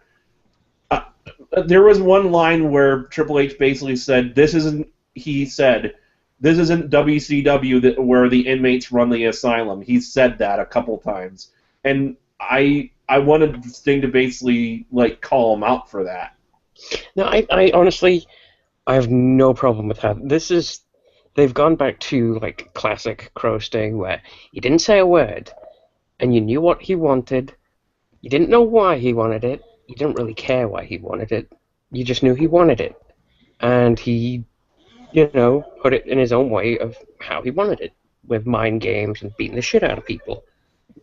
And it's like, that's why I like this, the way it's being built. Because Triple H is just assuming what Sting wants. And Sting's not saying a word. He's just going along with it. And he just wants a match. You don't know why. You might not know why. The world may never know. It's just, I like that. Like that's how Sting should be booked. Doesn't say a word. We don't talk about TNA. He doesn't say a word. Well, and WCW to a later extent, like they screwed up Sting's booking toward the end. He doesn't say a word. He just goes out, does what he needs to do, and kicks some ass. That's it. There is this one thing that's bothering probably only me, is what the heck is Sting doing with his hair? Because that's there's cold. something about his hair that doesn't whenever they show promo pictures of him, his hair looks good, but when he comes out, his hair looks goofy and weird to me. I don't know what he's doing. I don't. It's some of the way about the way he's combing it. It looks like trying to cover up bald spots. It looks poofy. It looks weird. Yeah, he's aging. He makes his hair wet for promotional shots. But... Yeah. I wish that's why he. That's what it is. And yeah, you just said what it is. Well, then why doesn't he come out like that? It would look so much better. Probably doesn't want to hair wet. Seth Rollins is hogging all the wet hair. So yeah, Seth Rollins is like using the whole water bottle, and then Sting just looks at him and like, "Dude, I need that." But yeah, Triple H says they can put this behind them. Now I'm picturing this thing. Now I'm picturing this like where Seth Rollins is like there's only one water bottle there, and Seth Rollins takes the whole thing, and Sting goes up and, "You motherfucker, you lose the whole thing. I need that. You son of a bitch." Oh, right, because I thought you were going to imagine a scenario where, for some reason, Seth Rollins is just naked with Sting, and I'd be like, what? Oh, God! No! God. Not at all. Don't Come bring on. up the Valentine's Day divorce shit. The latest scandal. The Valentine's Day thing. Did you see the picture of him dressed as a hot dog? Yes. What a The latest scandal. Seth Rollins cheats on Sting. Sting uploads a naked pic of Seth Rollins. Oh, God. He uses the back. Apparently he used the pickup line, "Hey, want to see the future?" Oh, Jesus. He uses Sting. Speaking of the bat, Sting pointed that bat at the WrestleMania sign 3 times, and it didn't set off pyro. 4 times. 4 times. None of them set off pyro. I want that to be a thing. The thing that was annoying me about the camera work, I understand that the WrestleMania logo is supposed to be like big and out there and everything, but they kept cutting to it when, like, let's say people were doing submissions or something. It's like, what are you gonna do? Grab the sign? I forget who said it, but somebody pointed out that there was one point where you could actually clearly hear Triple H telling Sting to point to the sign again. The sign. Hey. Yeah, Triple H says... Yeah, the crowd was so quiet you could hear people calling matches. Yeah, it's so strange.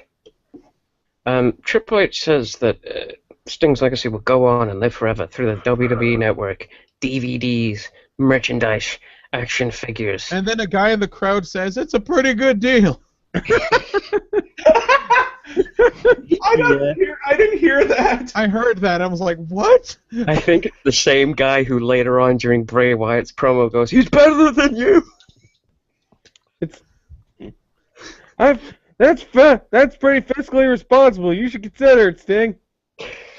It might have been the same guy. We'll get to that guy later. That guy made me laugh. He's better than you. He says in 2015, Sting will be bigger than ever. Triple H says he may even put Sting in the Jesus. Triple H says he may even put Sting in the Hall of Fame down the line. Triple H asks if that sounds good to Sting. Some fans cheer. That's a pretty good deal. Triple H takes his jacket off and says, or they can do it the other way. And says Sting can sit there with that look in his face and disrespect Well, when you say it like that, it sounds kind of dirty. I saw those pictures of you and Seth Rollins. I want it in. I want it in. I want it in. Triple H threatens to beat what's left of Sting's legacy out of him. Says when they carry Sting And out then, of the like, ring, Triple H takes Sting's hair watering bottle and just spits it.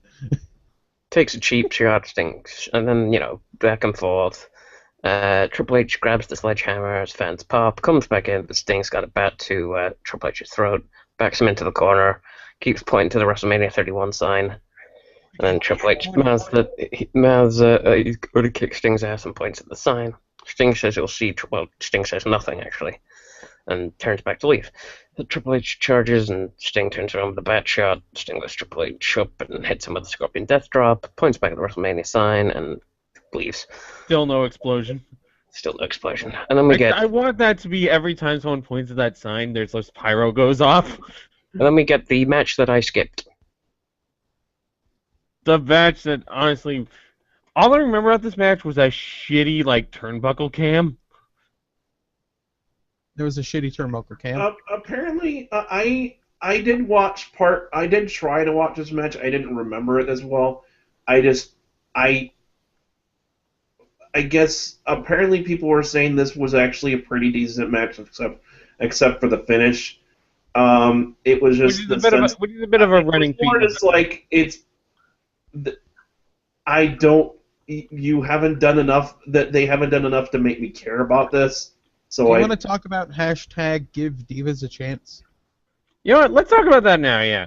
So, Raw, we had Paige come out to the ring for a match, and then they just cut to a Sting. They cut to a Sting package. Wait, she made her entrance, and then they cut to a Sting vignette, which went for about 4 or 5 minutes, roughly. And so she's having to stand in there and wait for this to happen, to stop. And also, Emma sneaks her way down to the ring because it was a Divas tag match. So they didn't even introduce Emma, and she has to, I'm assuming she had to go there in the dark because I think I've heard people say that when this promo happened that they darkened the lights and stuff. Maybe, I don't know. Basically, they just shat all over the Divas. And then it ended in a roll-up about 30 seconds afterward. I thought it was just like a basic finisher. Yeah, it was a finisher and a pin, and that's it. That was the entire Divas match. And you know what? AJ Lee, God bless her fucking tiny little heart. I say tiny little heart. Tiny CM Punk loving heart. I think this is. I say tiny little heart, not because I think she's a Jezebel or anything like that. She's just a tiny little woman and tiny little heart. She's like 5'2". Tiny little woman with a Yeah, she's dwarfed by Daniel Bryan. So. I actually now just remembered we've had worse stuff happen. Now that I think about it, because we've had minute and a half matches on pay-per-views where someone would hit a finisher, or AJ Lee got sprayed in the face with hairspray and then ate a pin and then lost. Anyways, there's I don't know what it was. Somebody brings something up, and AJ Lee points out on her Twitter, and decides to talk to Stephanie McMahon directly. Points her out basically as a fucking hypocrite.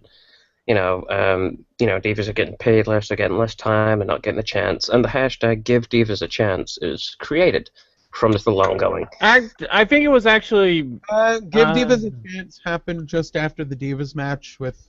It was following the they had Give Truth a Chance as a hashtag, and then the fans turned it around. Thanks, Truth. Thank you, Truth. Give Divas a Chance. And also AJ Lee calling Stephanie McMahon out as a hypocrite, and saying Divas need to get paid more, Divas need to get more time, all this stuff. There was a girl who wants to become a professional wrestler who made a very poignant tweet saying I was really thinking about becoming one. I wanted WWE's kind of the place to go. But now watching this, I don't think I want to go there. Yeah. And By the way, then apparently the behind-the-scenes story came out that Stephanie was pissed, and Vince McMahon just kind of went to her and apparently just said, "Just say you appreciated the opinion." Lovely. But dude, Vince knows PR. Okay, he knows PR. He's like, dude, we've got enough shit on our plate right now. Just say you appreciate the opinion, for God's sakes.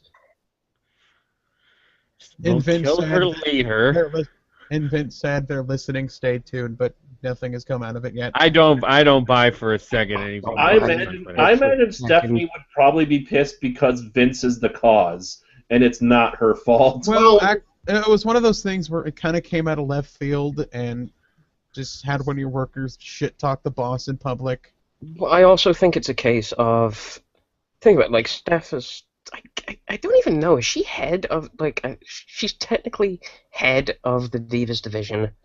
I think she is head of the Divas division, and she's always going on about how technically second in she's just below Vince, if not up there. I thought she was in the same position as Triple H.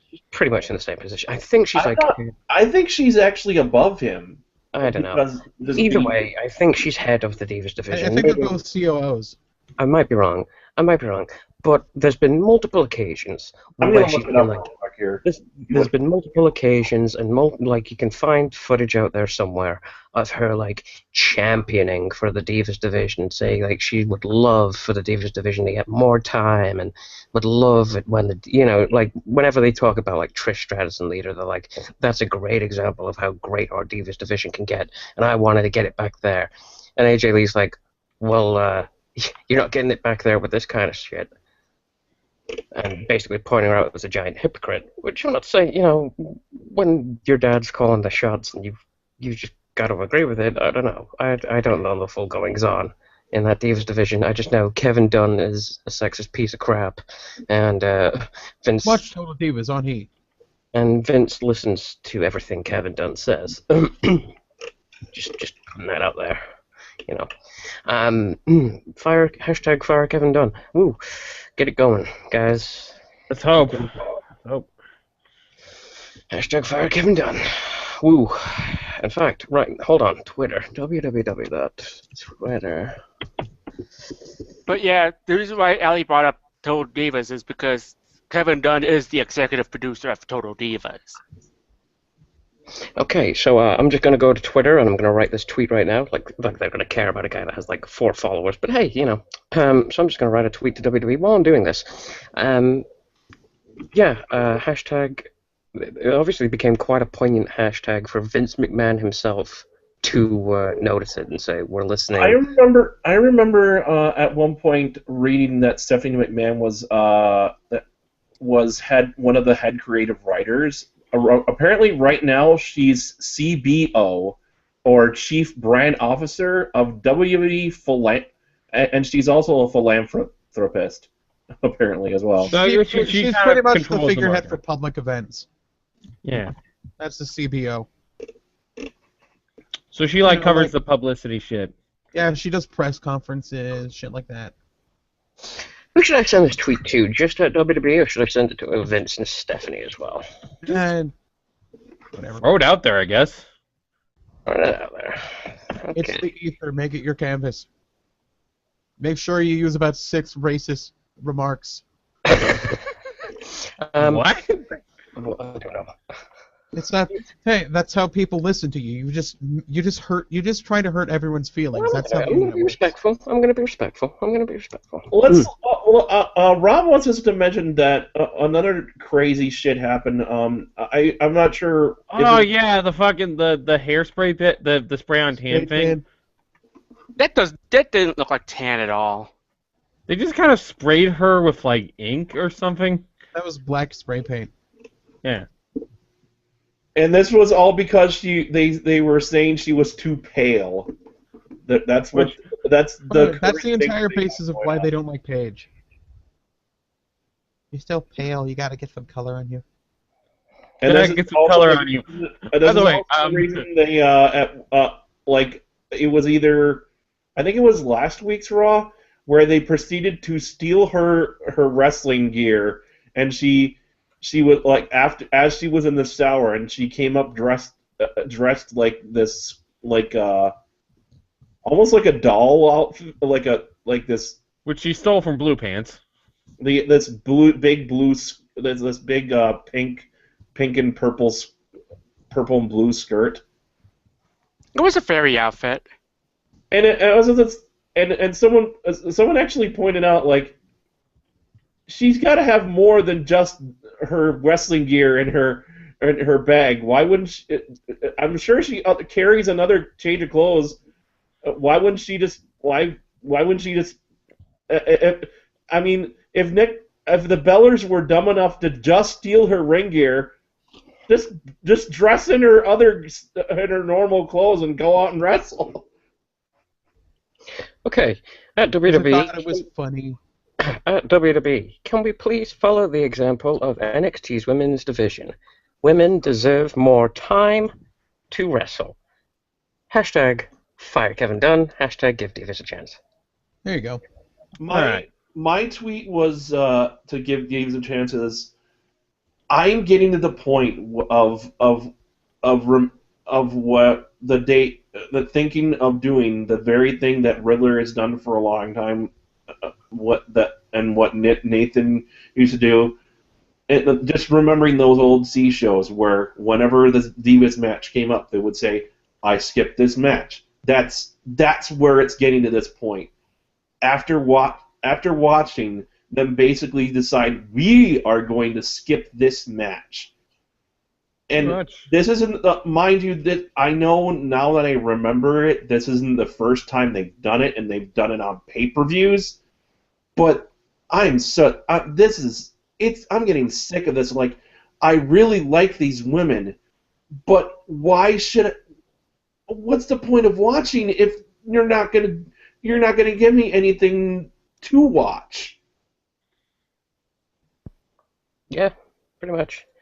And my tweet was basically, I don't want to feel like I should skip this match because they're not going to do anything.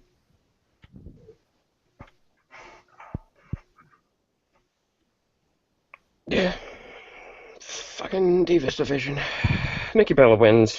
Can I just say, by the way, what a fucking disgusting build-up you had for this fucking match. Holy shit. Before I skip the match, I just wanted to see how they built this. What the fuck? What?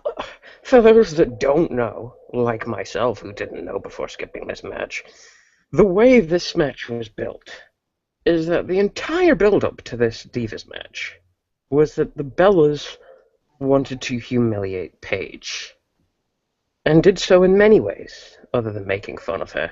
And her, they gave her a quote-unquote tan, spraying black on her stomach.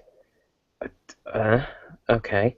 And then the following week, decided it would be fun to let her go around naked.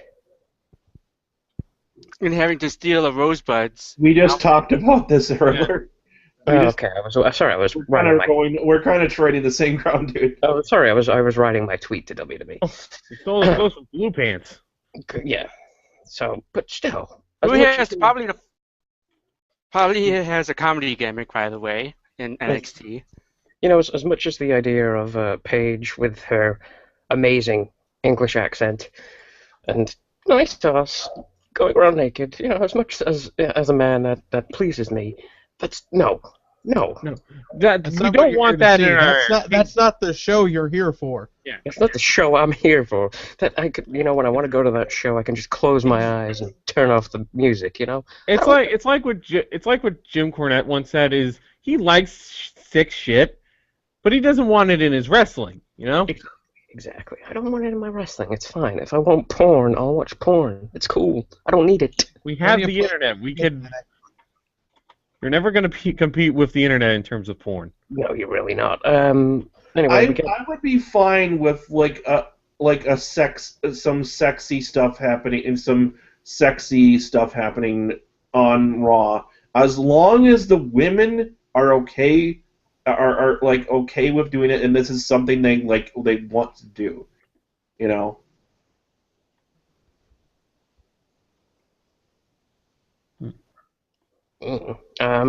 But anyway, Apparently, AJ doesn't want to do it If anymore.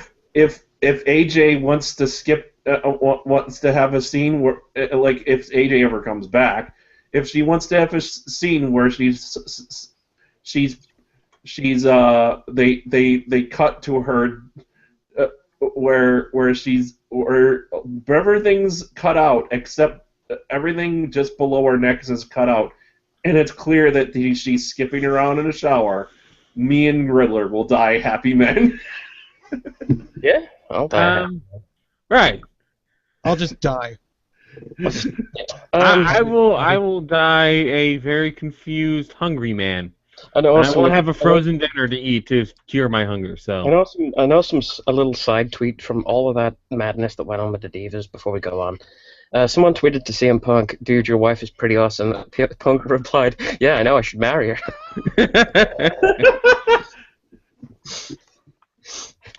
Oh, CM Punk, even when you're out of wrestling, you still make me laugh my ass off. Oh, Dean Ambrose versus Bad News Barrett Intercontinental title match. Fuck this Yeah, match. we've been going. Actually, it about was a that. title match. We've been talking about that Divas match for way too long. We weren't even talking about the Divas match. You were Can I talking just about say- pretty You were much talking the about- state of the Divas. Yeah. This was the most down part for me of this fucking event. It's a pay-per-view. No. Winner by DQ, excuse me. Though I can't see what they're trying to go for with Dean Ambrose because he's unstable, quote unquote, and you know I sort of like Dean the Ambrose fact is that He's so but- unstable. He's so unstable. He wrestles in sanctioned wrestling matches. He's so. The problem is that his apparent unstableness is like he's so unstable. He's stupid. Like, the thing is, doing an insane gimmick. One, very risky. Two, very difficult. Only a few people have been able to pull that off. He's One not of them, bad on a microphone. Dean's great on the microphone, and he does pull off the insane gimmick pretty well. But the whole thing about wrestling is it's got rules, it's sanctioned, it's very difficult to do a lunatic kind of gimmick in an organized environment. People that have been able to do it well. Brian Pillman. And Dean Ambrose. Really? Those are the only two that come to mind. Mick Foley as Mankind. Mick Foley as Cactus Jack, yeah. Yeah. Stone Cold in a different way. He was just so anti-authority that he would do anything. Yeah, he was just the rebel, really. That's not Stone Cold was insane. never an insane, really. Yeah, he wasn't Yeah, insane. I can think of another one. I guess I'm not sure if this counts. Heel Doink.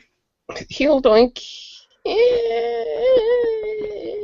Maybe. But the point is, I'm trying to make. Luna Vachon. Univision, yeah. The point I'm trying to make is you can't really do an insane gimmick without going a little bit over the line, a little bit over the top. And Dean Ambrose hasn't really gone over the line with what he's doing. He's still following the rules, doing the sanctioned matches.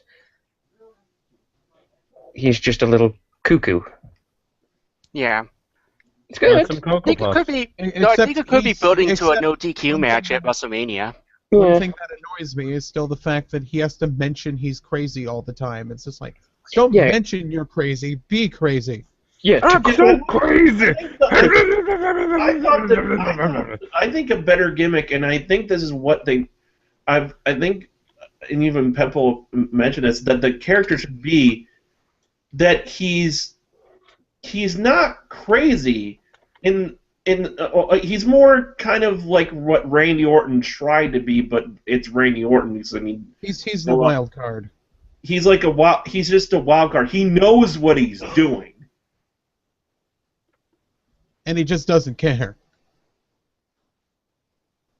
Yeah, it's more than the sense that he's crazy in the sense that I will beat you up, and I don't care how much I'm gonna kick ass, and I don't care how hurt I get. I'm gonna put my own body at risk just to beat the shit out of you.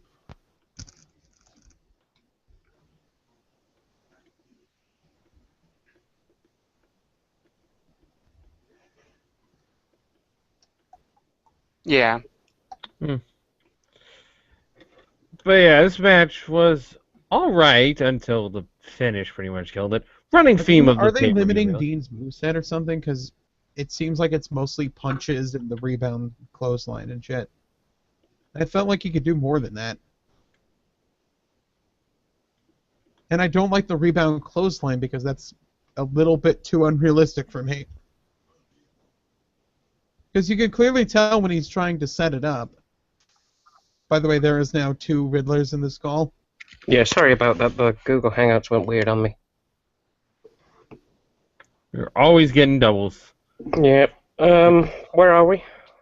We Kind of we talk get, about Dean we get, Ambrose. we get the Chris Riddler from UK, and we get the actual Riddler from Batman. Yeah, like my point is, you need to go a little bit over the top with the whole insane thing. Like Dean Ambrose, he's got the character down without a doubt, but he's still fighting in sanctioned matches, organized. Yeah, and my problem is he keeps saying he's insane, and all his merch is saying that he's insane. He even has a shirt that says he's insane.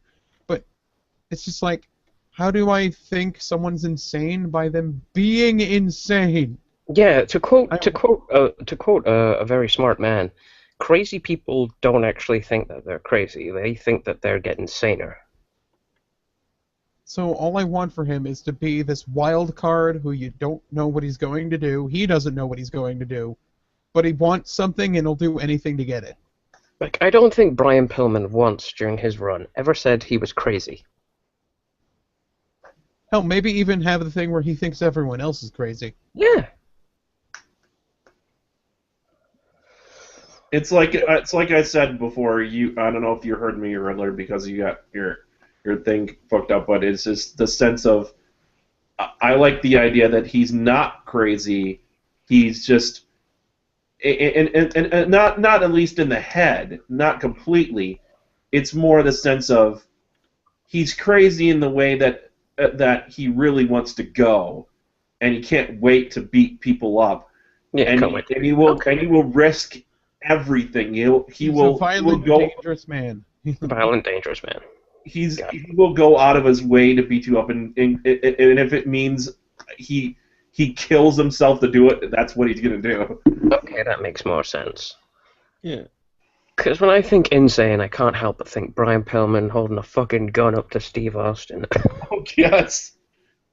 Or at least, well, he never actually hold. Did he? Oh yeah, he did hold the gun up. He aimed a gun at Steve Austin. Yeah, that's right. A home invasion angle. The thing is, we really need like Seth Rollins to be portrayed. Seth Rollins seems like he has too much mental clarity.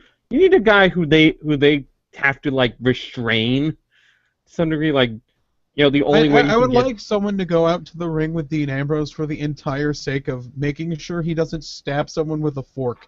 Yeah. If they could have Dean Ambrose come out to the ring in a straitjacket, that would be money right there. Oh God, he turns into Teen Ace Kid Cash, like he's fucking carried a knife. Another moment of Brian Pillman. Another moment of Brian Pillman insanity. Brian Pillman wrestling a giant pencil. Oh yeah. He wrestled a giant pencil because he thought it was a booker of a wrestling match. Can you imagine just like him going Kid Cash style, like fucking, like he in the middle of a match pulls out a fucking knife and it's like, oh shit. The match ends because Ambrose can't control himself. Shades of Ken Shamrock there. After the bell, Ambrose, seriously, if Dean Ambrose just came out to dum dum dum dum, I might just mark out if he comes out to Ken Shamrock's music. Ambrose goes right back to stomping on Barrett. Fans are booing the referee, rightfully so. Ambrose brings the Intercontinental title in the ring, asks Barrett if this is his and why is he running, hits Dirty Deeds and tells the referee to back off him, goes to leave, but comes back, steals the title and leaves with the bell as his music hits. And Barrett wakes up and he's just like, where are you going with my title? Where are you going? Oh, I need that. Hey, give me my bro. That's my title. Give me my Why is bro. why is Wade Barrett being booked as a coward when he's like 6'7" and can punch someone's face really hard? And a bare knuckle brawler. I'm the resident cheer for Bad News Barrett because he was my guy and I got him in the Rumble. Give him back his title, Dean, you fucker. By the way, my boy Ryback lost on this pay-per-view. I am very disappointed. Yes. By the way, at first I didn't. I missed my First, I guy's didn't match. completely like the fact that they're not letting him do the I'm afraid I've got bad news segment, the gavel and everything and the podium. You don't want to overdo.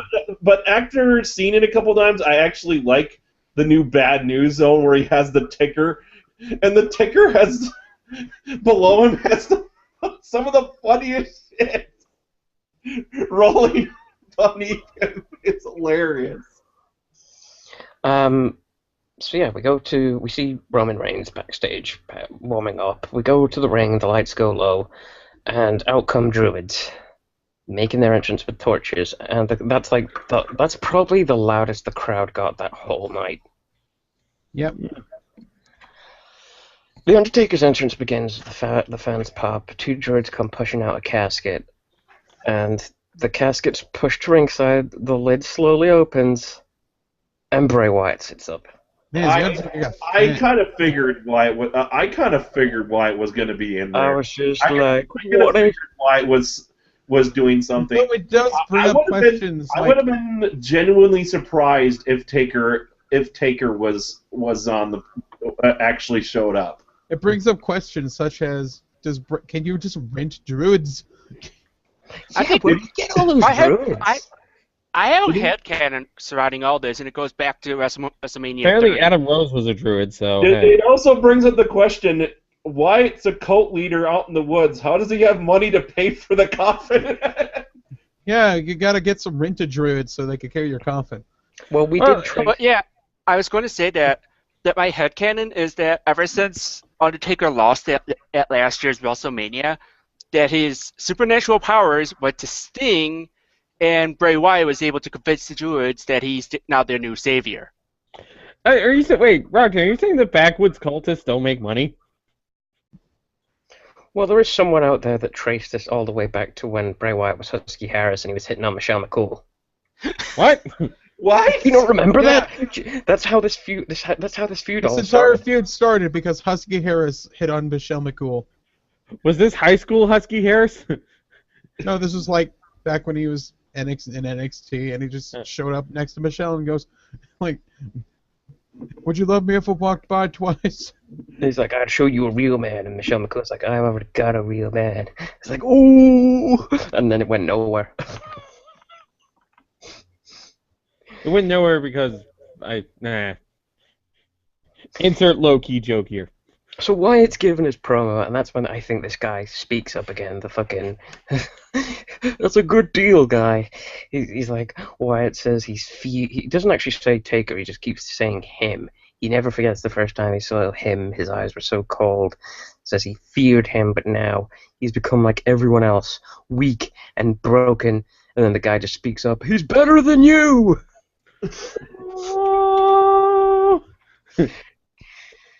Wyatt goes on to give a really good promo. Says his soul is now lost, stuck in limbo between your world and ours. Wyatt says it's time for him to go home. Says his mission is clear. Says he knows this person can hear him and is listening. Says he no longer fears this person because he is pain, he is suffering. He is Bray Wyatt, the new face of fear. Says at WrestleMania he will claim the soul of The Undertaker. Laughs, casket lid is closed, lights go out, and we go to Renee Young. And by the way, hi random panel, how's it going? Yeah, that was the. Guys, get your Mountain Dew yet? Just Bray Wyatt goes, and now, Booker T. You can hear the druid chanting stuff as they're in the panel. And then I started making jokes about it, like shucky ducky quack. No. That was just so weird. I was like, whoa, did I skip back to the kickoff or something? What the fuck? And then we get the WWE United States title match, John Cena versus Rusev. You know, This actually, fucking I map mean, of a match. I think this crowd. I think I remember the crowd actually getting pretty loud for this match, and I think it was more just because it's like Can I ask why you guys are not fans of this because match? it's John Cena's involved. It was so slow. It was slow, and all the spots were slow, and the crowd was so quiet that you could hear John Cena calling the spots. Like if you had sped this match up at twice the speed, it would have been a pretty good match. But I was actually alright with this match. I painfully liked it. slow. I liked it. You know, honestly, I was okay with it too, but it's still probably the weakest match in the card. it's I think I might have- hampered by the fact that it goes by too slow. It feels like these guys can work fast. So why they work a really like kind of drag out match is beyond me. I liked the story it was telling in the ring. I think this was one of those storytelling matches. But it's Cena oh my actually- God, they could take a coffee break between the moves. Damn. Cena was actually like coming across as like this friggin' like fighter, never give up attitude thing, and he didn't tap out. He passed out. I liked it. It had a good story to it. Didn't need Yeah, to be but fast. they didn't have to tell the story in 18 minutes when they could have told it in 12. No, I liked it. I think it was good. I will disagree. Nice, I yeah, feel it's- like it's nice to I feel have like this. this match could have used some spots where it wasn't like as slow as it was. I like to have slow matches now and then. I mean, I guess the problem is like it was consistently slow and it didn't have enough like. Well, it didn't have the typical story setup of like slow build up, small climaxes, and then it kind of crescendos at one point, and then kind of slows down a bit for the finish. Yeah, it was. Yeah, it didn't have like those like. It didn't have small bursts of Even like. like most Japanese matches start slow, and then there's this one point where it's just like, okay, everyone's doing crazy shit for like 3 minutes, and you know. Yeah, there weren't any like there weren't any like bursts of intensity of like okay shit's getting real. And that's what I said when we finished watching the match. I just wrote in the chat that kind of lacked intensity. Yeah, the most intense thing that happened in this match was the Russian flag popping down. It was kind of a weird, sleepy match. I liked it. I've been getting tired just thinking about it, honestly. Yeah, I'm gonna end the show. I'm going to bed. Yeah. Rusev drops anyway. After the match. Basically, the match, how the match ends is there's I didn't hate Cena- the ending. I was okay with it. when I think about it, I didn't like the way they executed the ending for one Really? reason, and I have to agree with what a lot of people were saying. It's that Cena, it's that he put on the accolade, and he Cena's trying to power out. But then they go for a distraction spot where Lana walks up, distracts the ref, and then Rusev kicks him in the balls, and then they decide, and then puts him in the accolade again. And it's like You almost said but Luna, you and could I have immediately thought of Sarah Moon's like, cat. someone actually pointed out that Rusev could have just kicked him in the gut and put on the accolade again, and we would have bought it. Like he didn't need that. He didn't need to use heel tactics to win. He could have still done it. We could have still had the Cena passing out. He's not going to give up spot. You said Luna, and I almost thought like I didn't Sailor mean to say Moon's Luna. cat. And I thought like Sailor Moon's cat, which would have been a very different match. He's that fucking cat with him. Luna just walks into the ring and takes a shit, and the refs feverishly. And then Rusev gets like the whatever the fuck moon prism scepter. Dude, I'm I gonna don't know what you guys are talking about. I thought you were on about Luna Vachon. I was like, Luna Vachon's taking a shit in the ring? What? yeah. And then Rusev gets like the What? moon magic scepter or whatever the fuck it's called. I'm sure that some Sailor Moon fan in the chat or in the Luna comments is gonna Vachon correct comes me. out of retirement, out of nowhere. Is like, who the And out of death. Luna Out Vachon. of death. What's she do? She just drops Trout and takes a shit. Now I'm just thinking of like Rusev doing the whole like just spinning around, like glowing and yet naked and getting into a Sailor Moon outfit. Makeup. And now that I've said it, you're all thinking it, and it's going to forever remain. No, I'm thinking of Luna Vachon taking a shit in the ring. What the fuck? I was too distracted during that match singing the 3 count theme as Rusev. Oh yeah, that's right. You did do that. But yeah, it's just like, I know he's the heel, but we don't need shenanigans to happen in the pay-per-view. I don't like Shenanigans feel like Backstreet they Boys. happened because it was a John Cena match, really. Maybe it's just like I said. Like maybe the reason I liked this pay per view was just my expectations were so low. My There was- expectations were low too, but I still think this match turned out kind of boring. No, dude. Like my It's just the expectations sense were of like. it's just a sense of like it's one of those things where basically people are saying John Cena will never lose clean, and unless it's certain people. Yeah. It's just like my expectations were like I'm gonna need to go out and have a drink after this pay per view. Okay, that's like how low my expectations were. Just drives you to alcoholism, the pay-per-view. Yeah, And I have to agree, and I really do have to Fast agree. lane to the liquor store. it's just like I'm gonna watch this pay per view and turn into like drunk Razor Ramon. Scotch Hall. You want to Scotch play Hall. I'm 21? gonna be just gonna be like, hey yo, you watch Fastlane? Don't. I'm just gonna be sad and drinking scotch. That's what I thought. That's what my expectations were. So I was happy after this pay per view. Very happy. Oh, we go after the match and Cena's out. Trainers go in to look at him. Cena's selling. I am shocked. But then he decides to get up. And he decides to get up. That was about 2 seconds before he realized, wait, I need to sell more merch. Actually, according to the recap, it does say that he's recovering, but he slowly rolls and. I know, I'm just fucking trying to piss people off that are listening to the show, because why Okay, not? I wasn't Why sure. not? Why not? I don't Yeah, hate. he actually, but yeah, he was actually selling the after effects of the match. Mind you, he didn't do that on Raw. He just came up like he was fine all over again. He slept it off. Dude, he came up like. He got up and was like, well. Gotta But do that for my paycheck.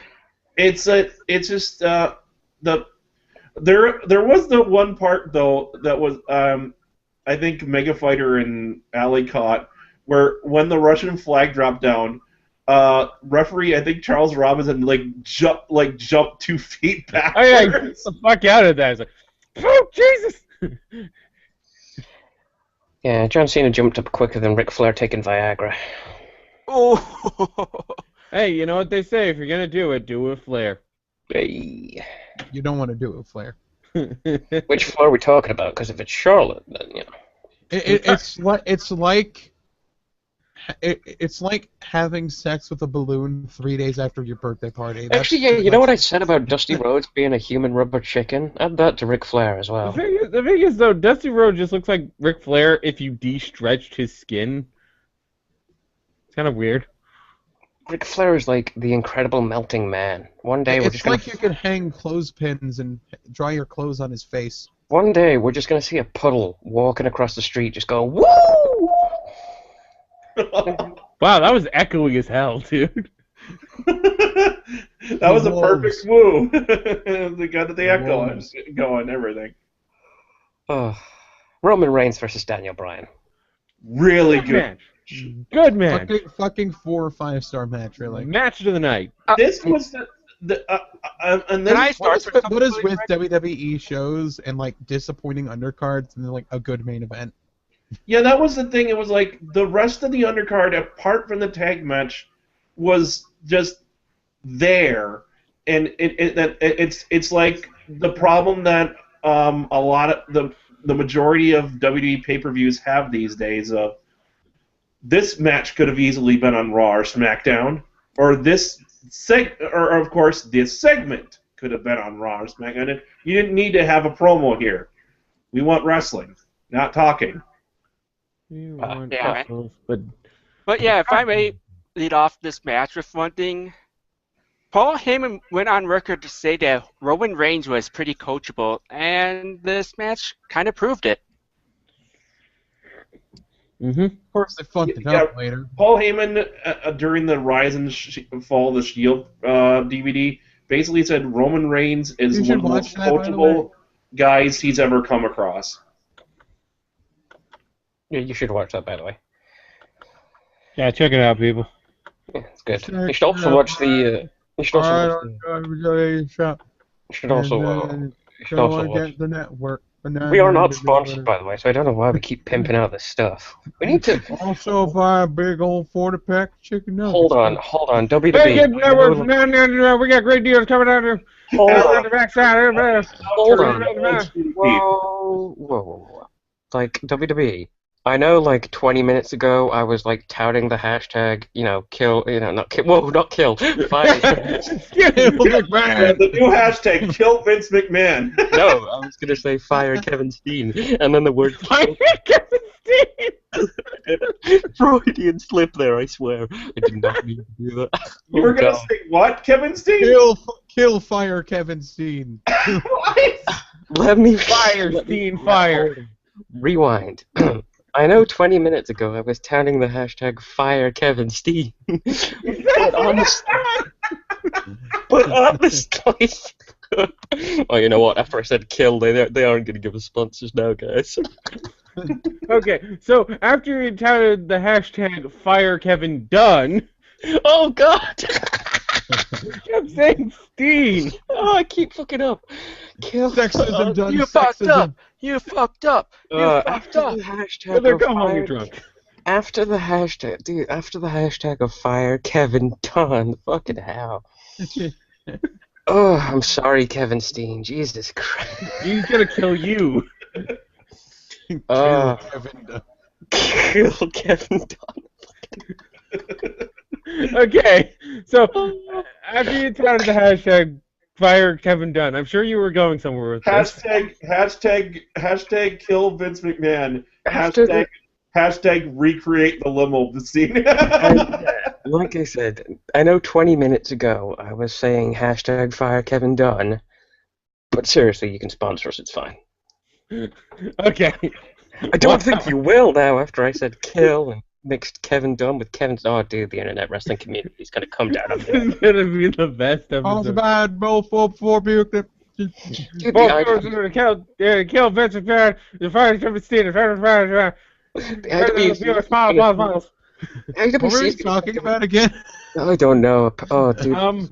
We were talking Hashtag kill about Vince McMahon. Hashtag $1 Million Mania. we were talking about the main Had all event. the equipment fall on top of it. Oh, God. I was the one that blew up the limo. Okay, I'm just gonna say it.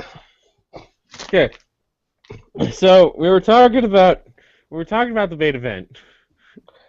Yeah, that main event that the crowd just didn't give a fuck about. By the way. Which is sad because it was the match I had the most investment in.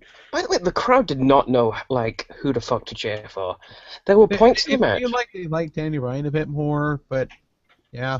There were points in the match where they would this would be the loud. Like, I'm gonna now emulate the liveliest they got. Okay. Now, say for example, Roman Reigns does something.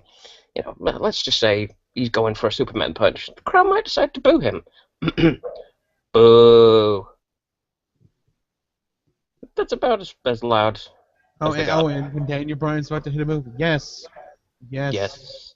Yes. Yes. Yes. Yes. It's about like a slight. It's like slightly raised voices instead of instead of yelling and screaming. And then, but this is the thing. Throughout the match, Roman Reigns is doing things. Crowd, boo. Then, End of the match. Roman Reigns wins. It's as if you know what it is. Now that I think about it, here's a funny thing. Here's a funny thing I thought of. It's as if like an old librarian woman came into the building and told everyone, "You gotta use your indoor voices." Indoor voices. But through the whole match, they're booing Roman Reigns, and then just out of nowhere, Roman Reigns gets the pin. Everyone cheers? Huh? I'll be honest. I kind of knew Roman Reigns was going to win, so I was just... My only expectations were, please let this be a good match. Which it was. Which it met, and I was thankful for. So I'm fine So with it does that. kind of confirm the fact that Roman was a cinch for the main event of WrestleMania. I didn't have any low expectations. I pretty much felt there's no way this match is not going to be good. It's Bryan and Reigns. It's Bryan. Bryan's going to help Reigns. Unless for whatever reason halfway through the match, Roman Reigns just has to cut a promo. We're fine. As long as Bryan can carry Reigns, he'll be fine. But I would have, if it was just like, yeah, this is a pretty decent match, and Bryan's doing all the work, I think we would have been fine with that. But Ryan's actually stepped up and showed what he could fucking do. We're just all fucking up today with names, Jesus. What did I say? Ryan's. You've combined Daniel Bryan and Roman Reigns. This is the worst fusion dance ever. It's alright, Yes, you could have confused Kevin Dunn with Kevin Steen. Oh my god. Kevin Owens is coming to your house. Dude, Kevin Owens is gonna murder me. Reigns morphed into Mason Ryan. Oh my god. Ryan Reigns. I'm just gonna say, if I'm not available for the next C show, I've probably been turned into Cream of Steen. Steen of wheat.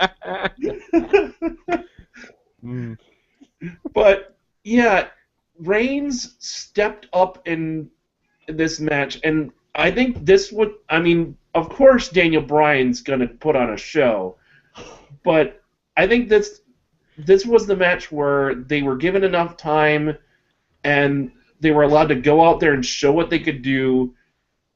Where it was like where these guys cared to actually give you a good match, even if the crowd wasn't amped up enough to give enough of a shit what they should have. Daniel Bryan and Roman Reigns said, "We are gonna fucking put on a show," and this was the match where it felt like this deserves to be on a fucking pay-per-view because these guys are stepping up and doing something special. Didn't miss a beat. This match was perfect. Roman Reigns knew moves, and Daniel Bryan also knew moves. Yeah. They just put those moves and it makes together.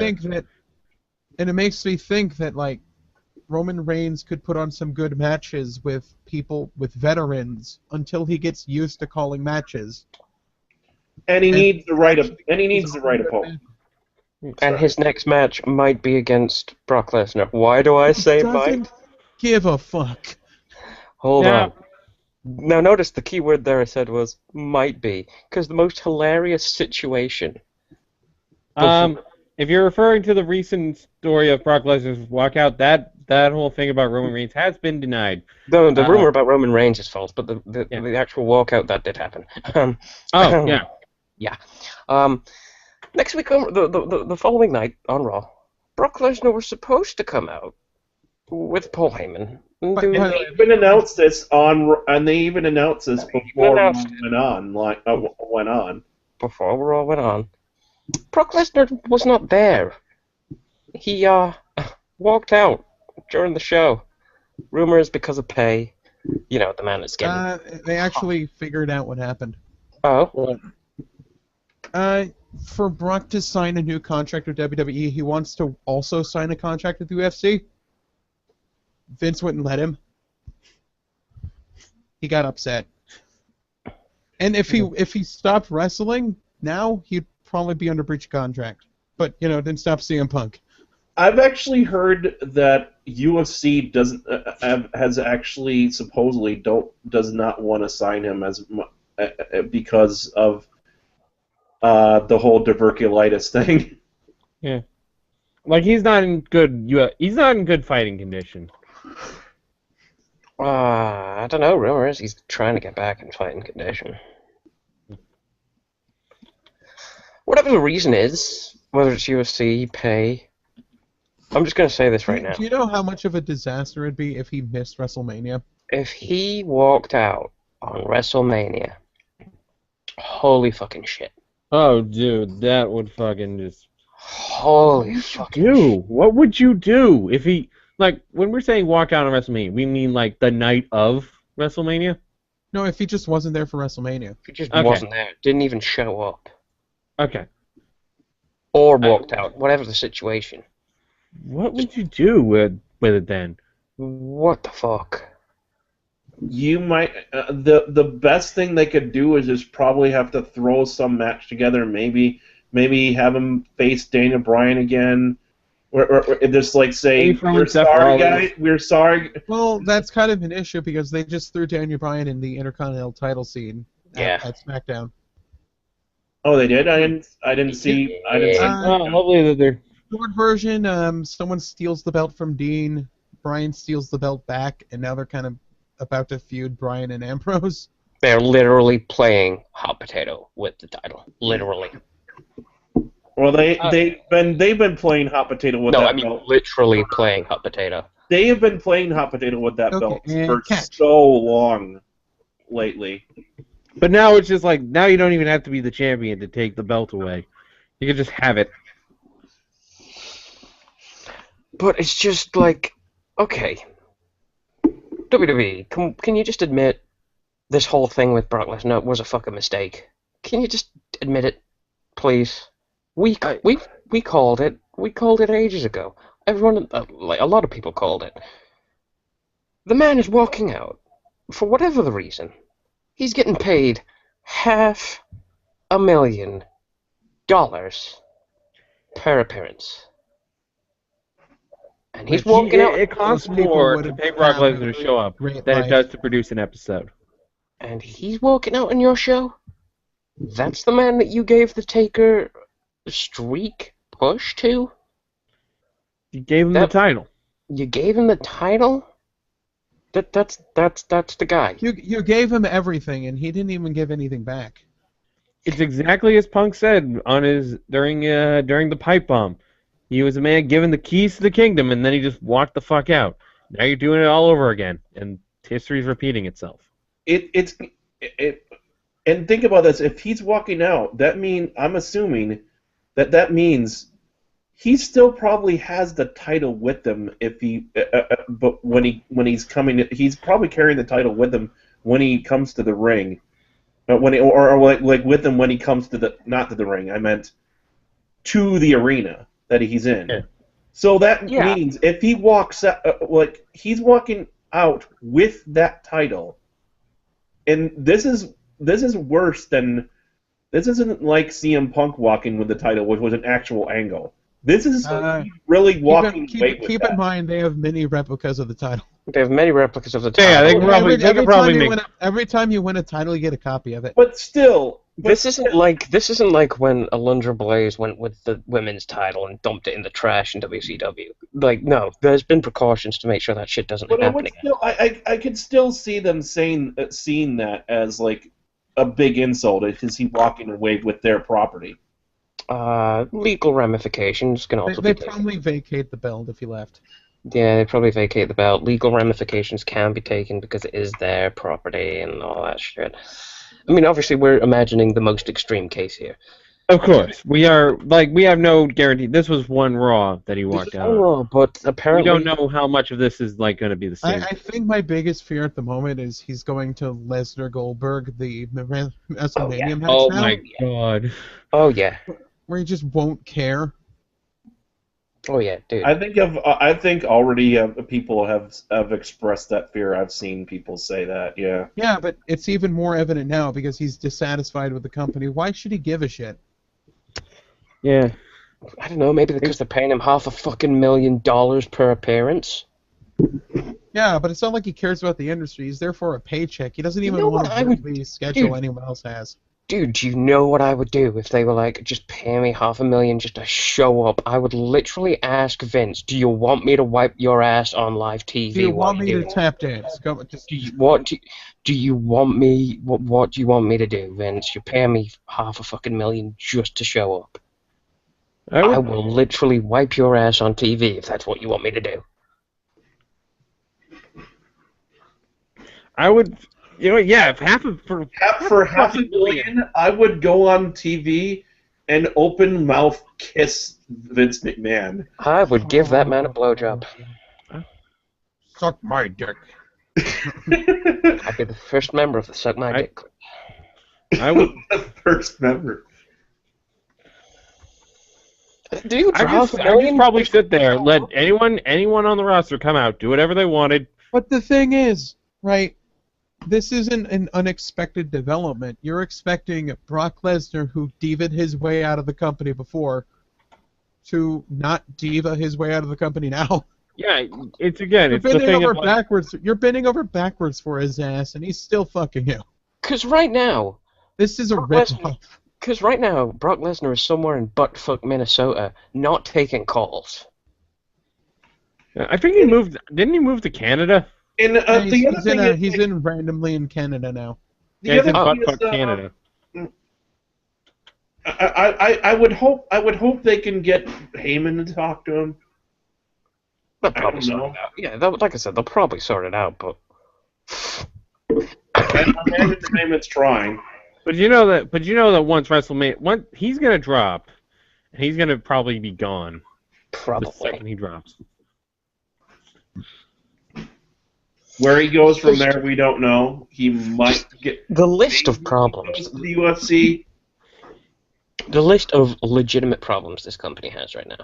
There's the shit with CM Punk, which still hasn't fucking ended.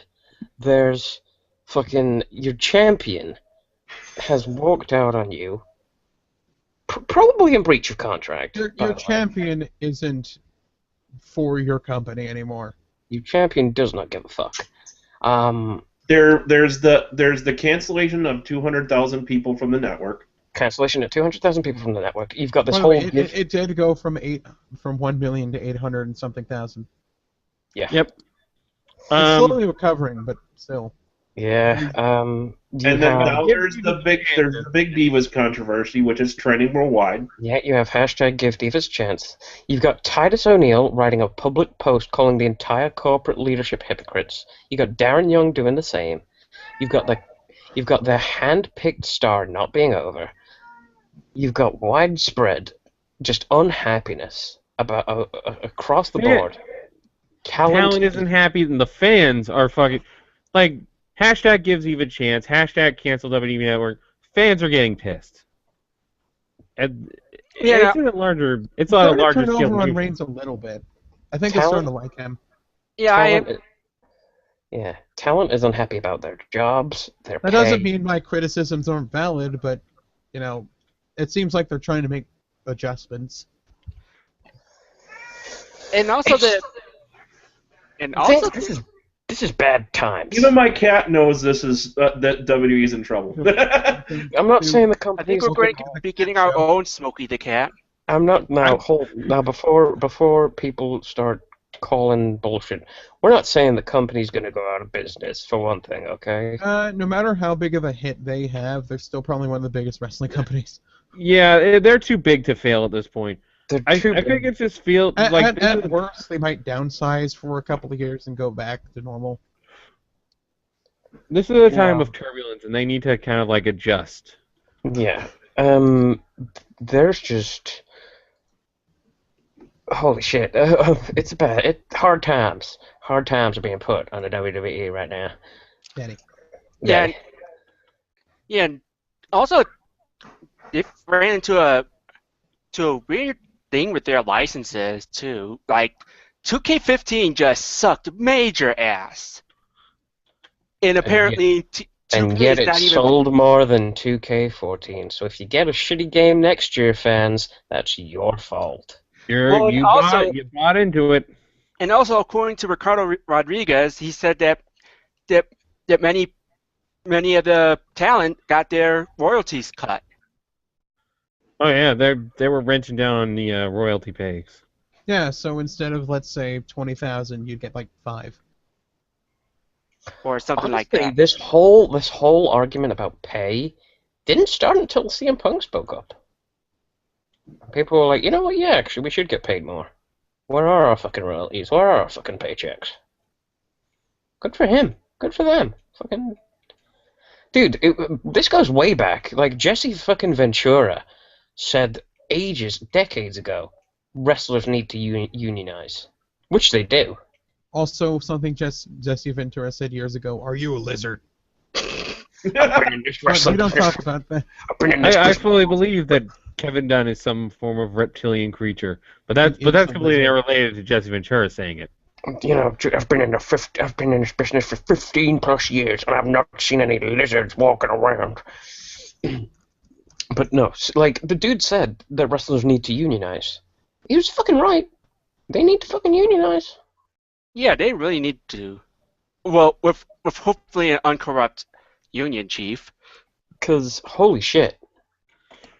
Wow, there's some unhappy campers right now. And the break. You know, we've done a lot of depression talking. We've actually haven't talked like much about this actual match, which was, as we said before, was really That Daniel good. Bryan match is great. It was a fucking good match. What do you want me to say? It was a great match. It was a 5-star match. The I crowd just needs want to to fucking talk. appreciate I like it. to talk about some of the some cool stuff that happened in the match, like Reigns doing those like multiple suplex. The multiple Saitos. There was there was that spear that led into the stairs where fucking just Reigns. Oh yeah, Reigns that stairs. spot. Look, After a belly to belly, by the way. After a really nice belly to belly. By the way, Roman Reigns is great at doing suplexes. Why don't know why why. doesn't he do those more? I don't know why I liked it. It's just those times in the match where Roman's just wailing on Daniel Bryan with the elbows and the fists.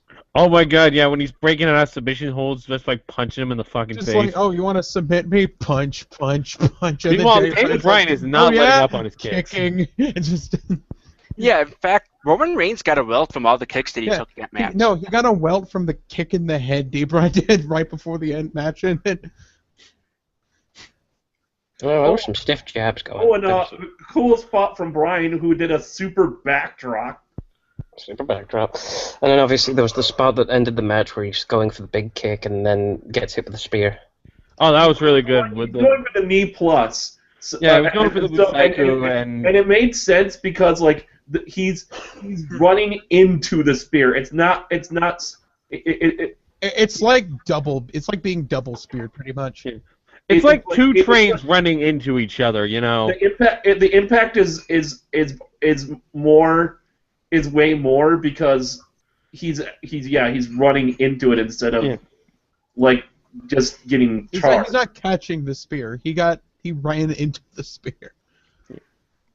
Yeah. It's like two trains colliding, and then eventually Randy Orton has to go to the papers. But Another thing another thing happened is that Bryan did hit the knee plus once in this match and got kicked out, and the commentators never mentioned that. This is the first time anyone's kicked out of it. I thought other people did. I think maybe a few people have. But anyway, But No, yeah, according to the It's a commentator, really, I can't really- remember if anybody has, but apparently nobody's kicked out of it. it So. was a really good match, and yeah, I have to say that spear to the steps, that was one of the loudest booms on the steps I've ever heard. That had to suck. Ah, fuck. and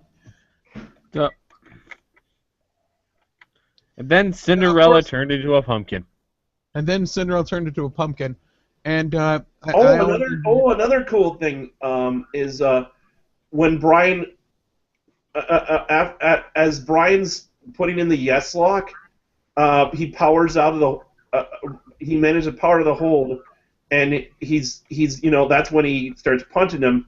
But then Bryan catches Reign in another dimension, like he's doing, but then he's like an arm lock or something, and Reigns, does like one of those lifting spots. You think he's gonna just do a normal powerbomb, but no, he fucking did a Batista bomb, and he did it better than Batista. What a twist! Of course, better than Batista. this whole great match was kind of squandered at Raw, though. Which, with the segment I would like to call, please, please, please, like Roman Reigns. All the people you like. What worked on the pay-per-view? When they had the moment where, like, Daniel Bryan just kind of got up in Roman Reigns' face, like, you kick his ass at WrestleMania. That worked. I liked that. That was good. Yeah, that was great. Then they just started sucking Roman Reigns off.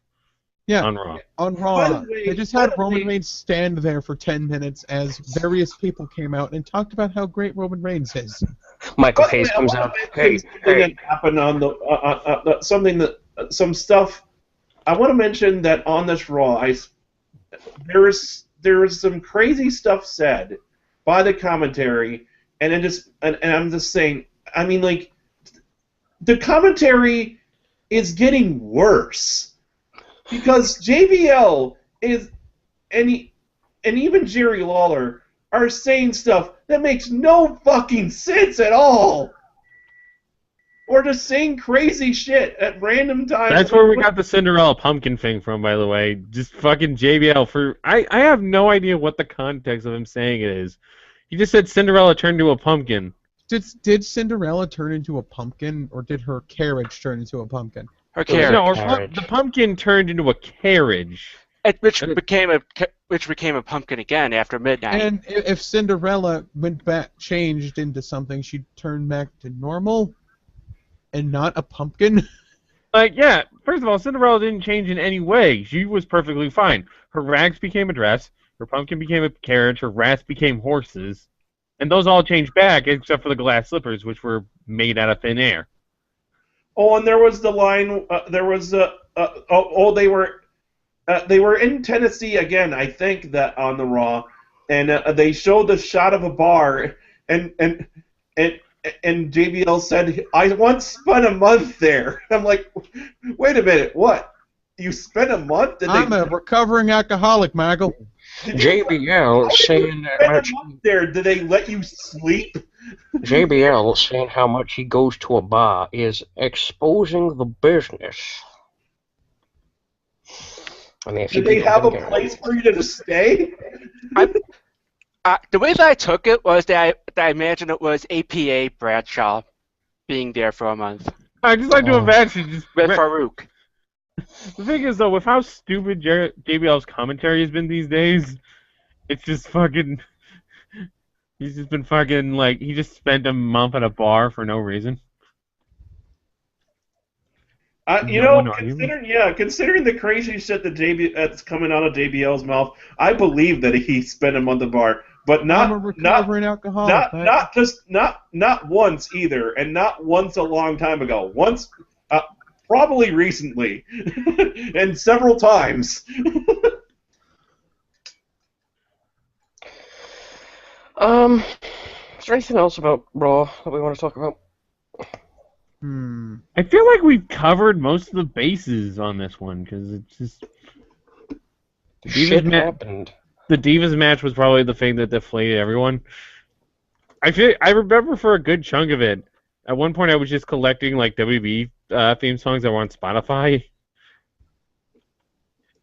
And yeah, Spotify has recently had, like, a ton of, like, old WWE albums.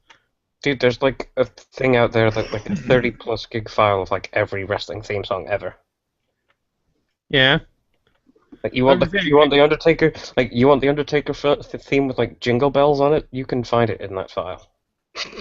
So it's... Dude, I now have a playlist with like D'Lo Brown. Whoever laughed. Do you not remember when Undertaker used jingle bells in his theme? No. He it was the Undertaker theme. But Riddler, does that have Marcus Corvan's theme? Probably. It's like there was an Undertaker theme, and for whatever reason, it was his normal theme, but it had jingle bells in it, like bells jingling. One other thing. One other thing happened, but I guess we shouldn't be that surprised. Is we Primetime Players, which reunited on last week's Raw, got to beat the Ascension. Oh my God! You just reminded me of that, and like talk about a match that put no one over. Yeah, it was. I forget how they won. What did they? It was just a roll up pin, and then the Ascension beat them up. Well, Oh yeah. There was also Snowgate. We almost forgot about that. And go. Oh yeah, that's right. Where they referred to the Raw after Royal Rumble as Snowgate, and I don't even in the terms of how gate was used to refer to a controversy, or gate now is it some form of weird political hashtag movement. Neither of which applies to Snowgate because there's no controversy. Gates, no controversy. Typically, I'm just like the blank controversy. That's Your show got cancelled because of snow. There's no controversy. I'm looking out my window. I see nothing but white because there's a shitload of snow. You could say there's snow controversy. Dude, I love one of the comments that somebody made about that Raw, by the way. They were like, the last time Raw got cancelled, it was because a man killed his family. This time it's because a man's killing his company. Oh, wow. Yeah. Yep. Nasty. That was blacker. That was darker than Good the night, bubble on folks. my monitor. That was darker than the whole month. I'm here all week. That was darker than the spot on CM Punk's back. That was dark. No, Rockcat, that's just a fatty deposit. Here, we're gonna prove to you that it doesn't exist by showing you his ass. I don't know why I'm doing a Jim Ross impression. That was darker his than ass for a while. that Okay. was darker than the ink they used to spray tan Page with. Now you see, I'm still saying that was. CM Punk I having ain't the typical lawyer, but a fatty deposit on his back is exposing the business. That was darker than this entire month. Well, I think that's a perfect note to end the C show on. Just so you know, I'm just ended Riddler. with some casual racism. I didn't say anything about racism. I didn't say any racism. You know. I made a joke about how it's Black History Month. I was on about How about that on Black? How about How about- this way of ending how about a Black little History bit- Month? I was on about the not Ideal so. WrestleMania. Oh, ideal WrestleMania. Thinking Okay. realistically, you can't have Macho Man come back from the dead. Oh, I was gonna say Macho Man comes back. Let's quick men. I want to let's quick mention. We kind of mentioned it in a little bit before, but the promo with Reigns and Paul Heyman on Raw. Where you said you picked like just mention some of the ways what Paul Heyman was saying, the way he was kissing ass, because he's basically saying, in all these matches, I would have my money on Roman Reigns. He said, I would have if you were facing Bruno Sammartino. That's how he started. I would put my money on Roman. Like, are you fucking kidding me? I wanna have that happen in 2K14. I think sometime this week we'll be doing that. Let's play it together. Multiplayer that shit. I would, but I'll probably be signing out because I got morning. I got another morning shift on Thursday tomorrow. Yay! What were all the things he said? It was like Roman Reigns versus Steve Austin, Roman Reigns versus 13 different years of John Cena.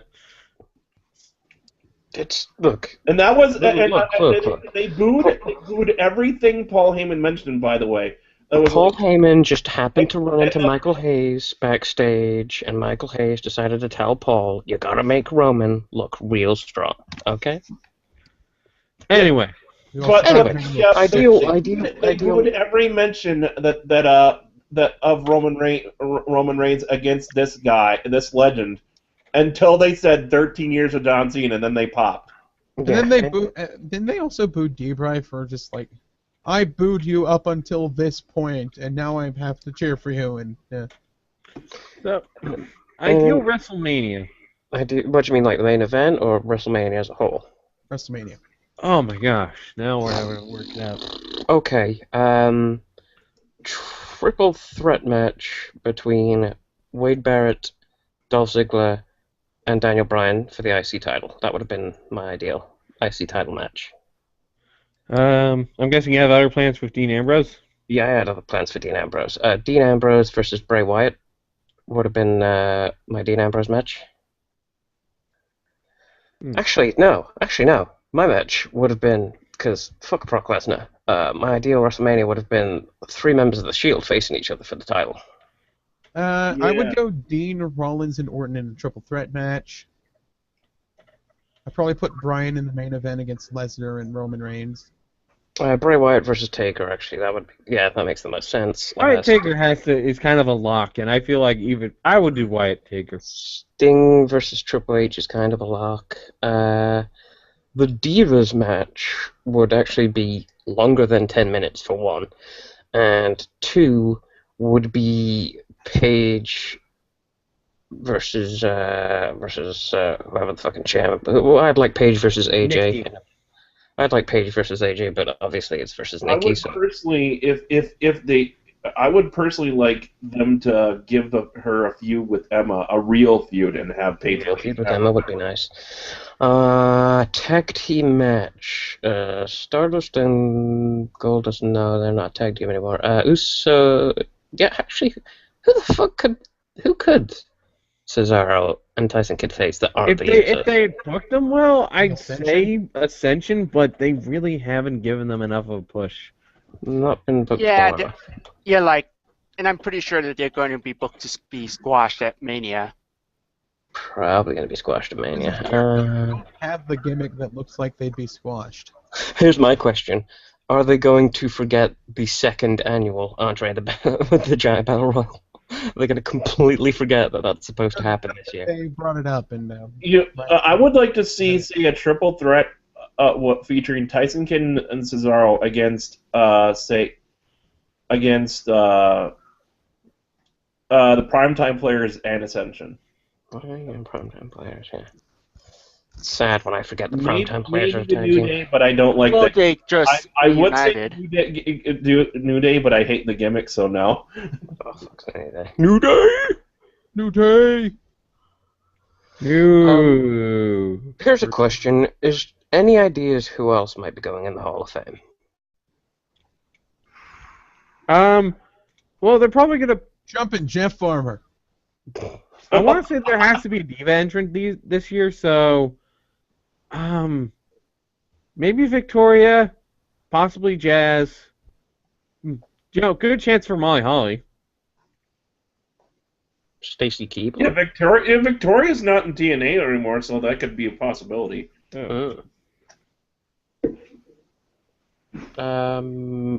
Sting, maybe. Yeah. I would say Taker, but he's wrestling at WrestleMania, and I don't think he's going until he retires. So, Third one's going to be his last match. I thought last year was going to be his last match. So, I don't know. It feels kind of squandered that his streak Really, was broken. Feels it is. It was squandered completely. Yeah.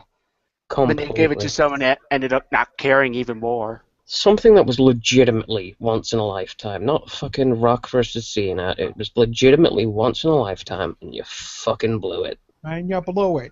You blew it. You had one job. It's you fucked up chance here.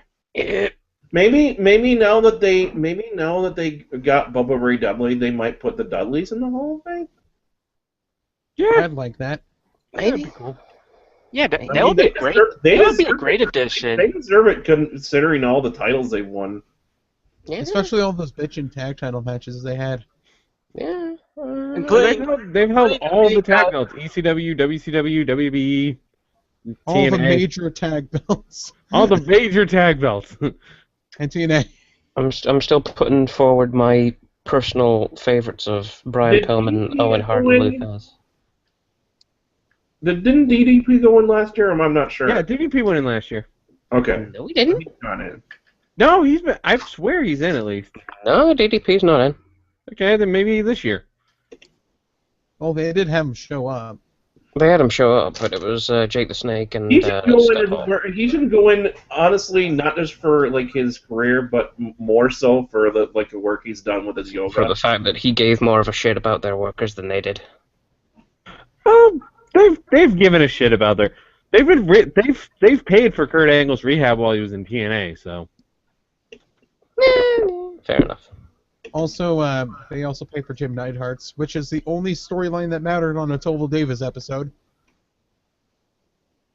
Or you know, there's the storyline that Natty doesn't like being sexed up by Paige during her matches. That fucking God! Oh my God, dude!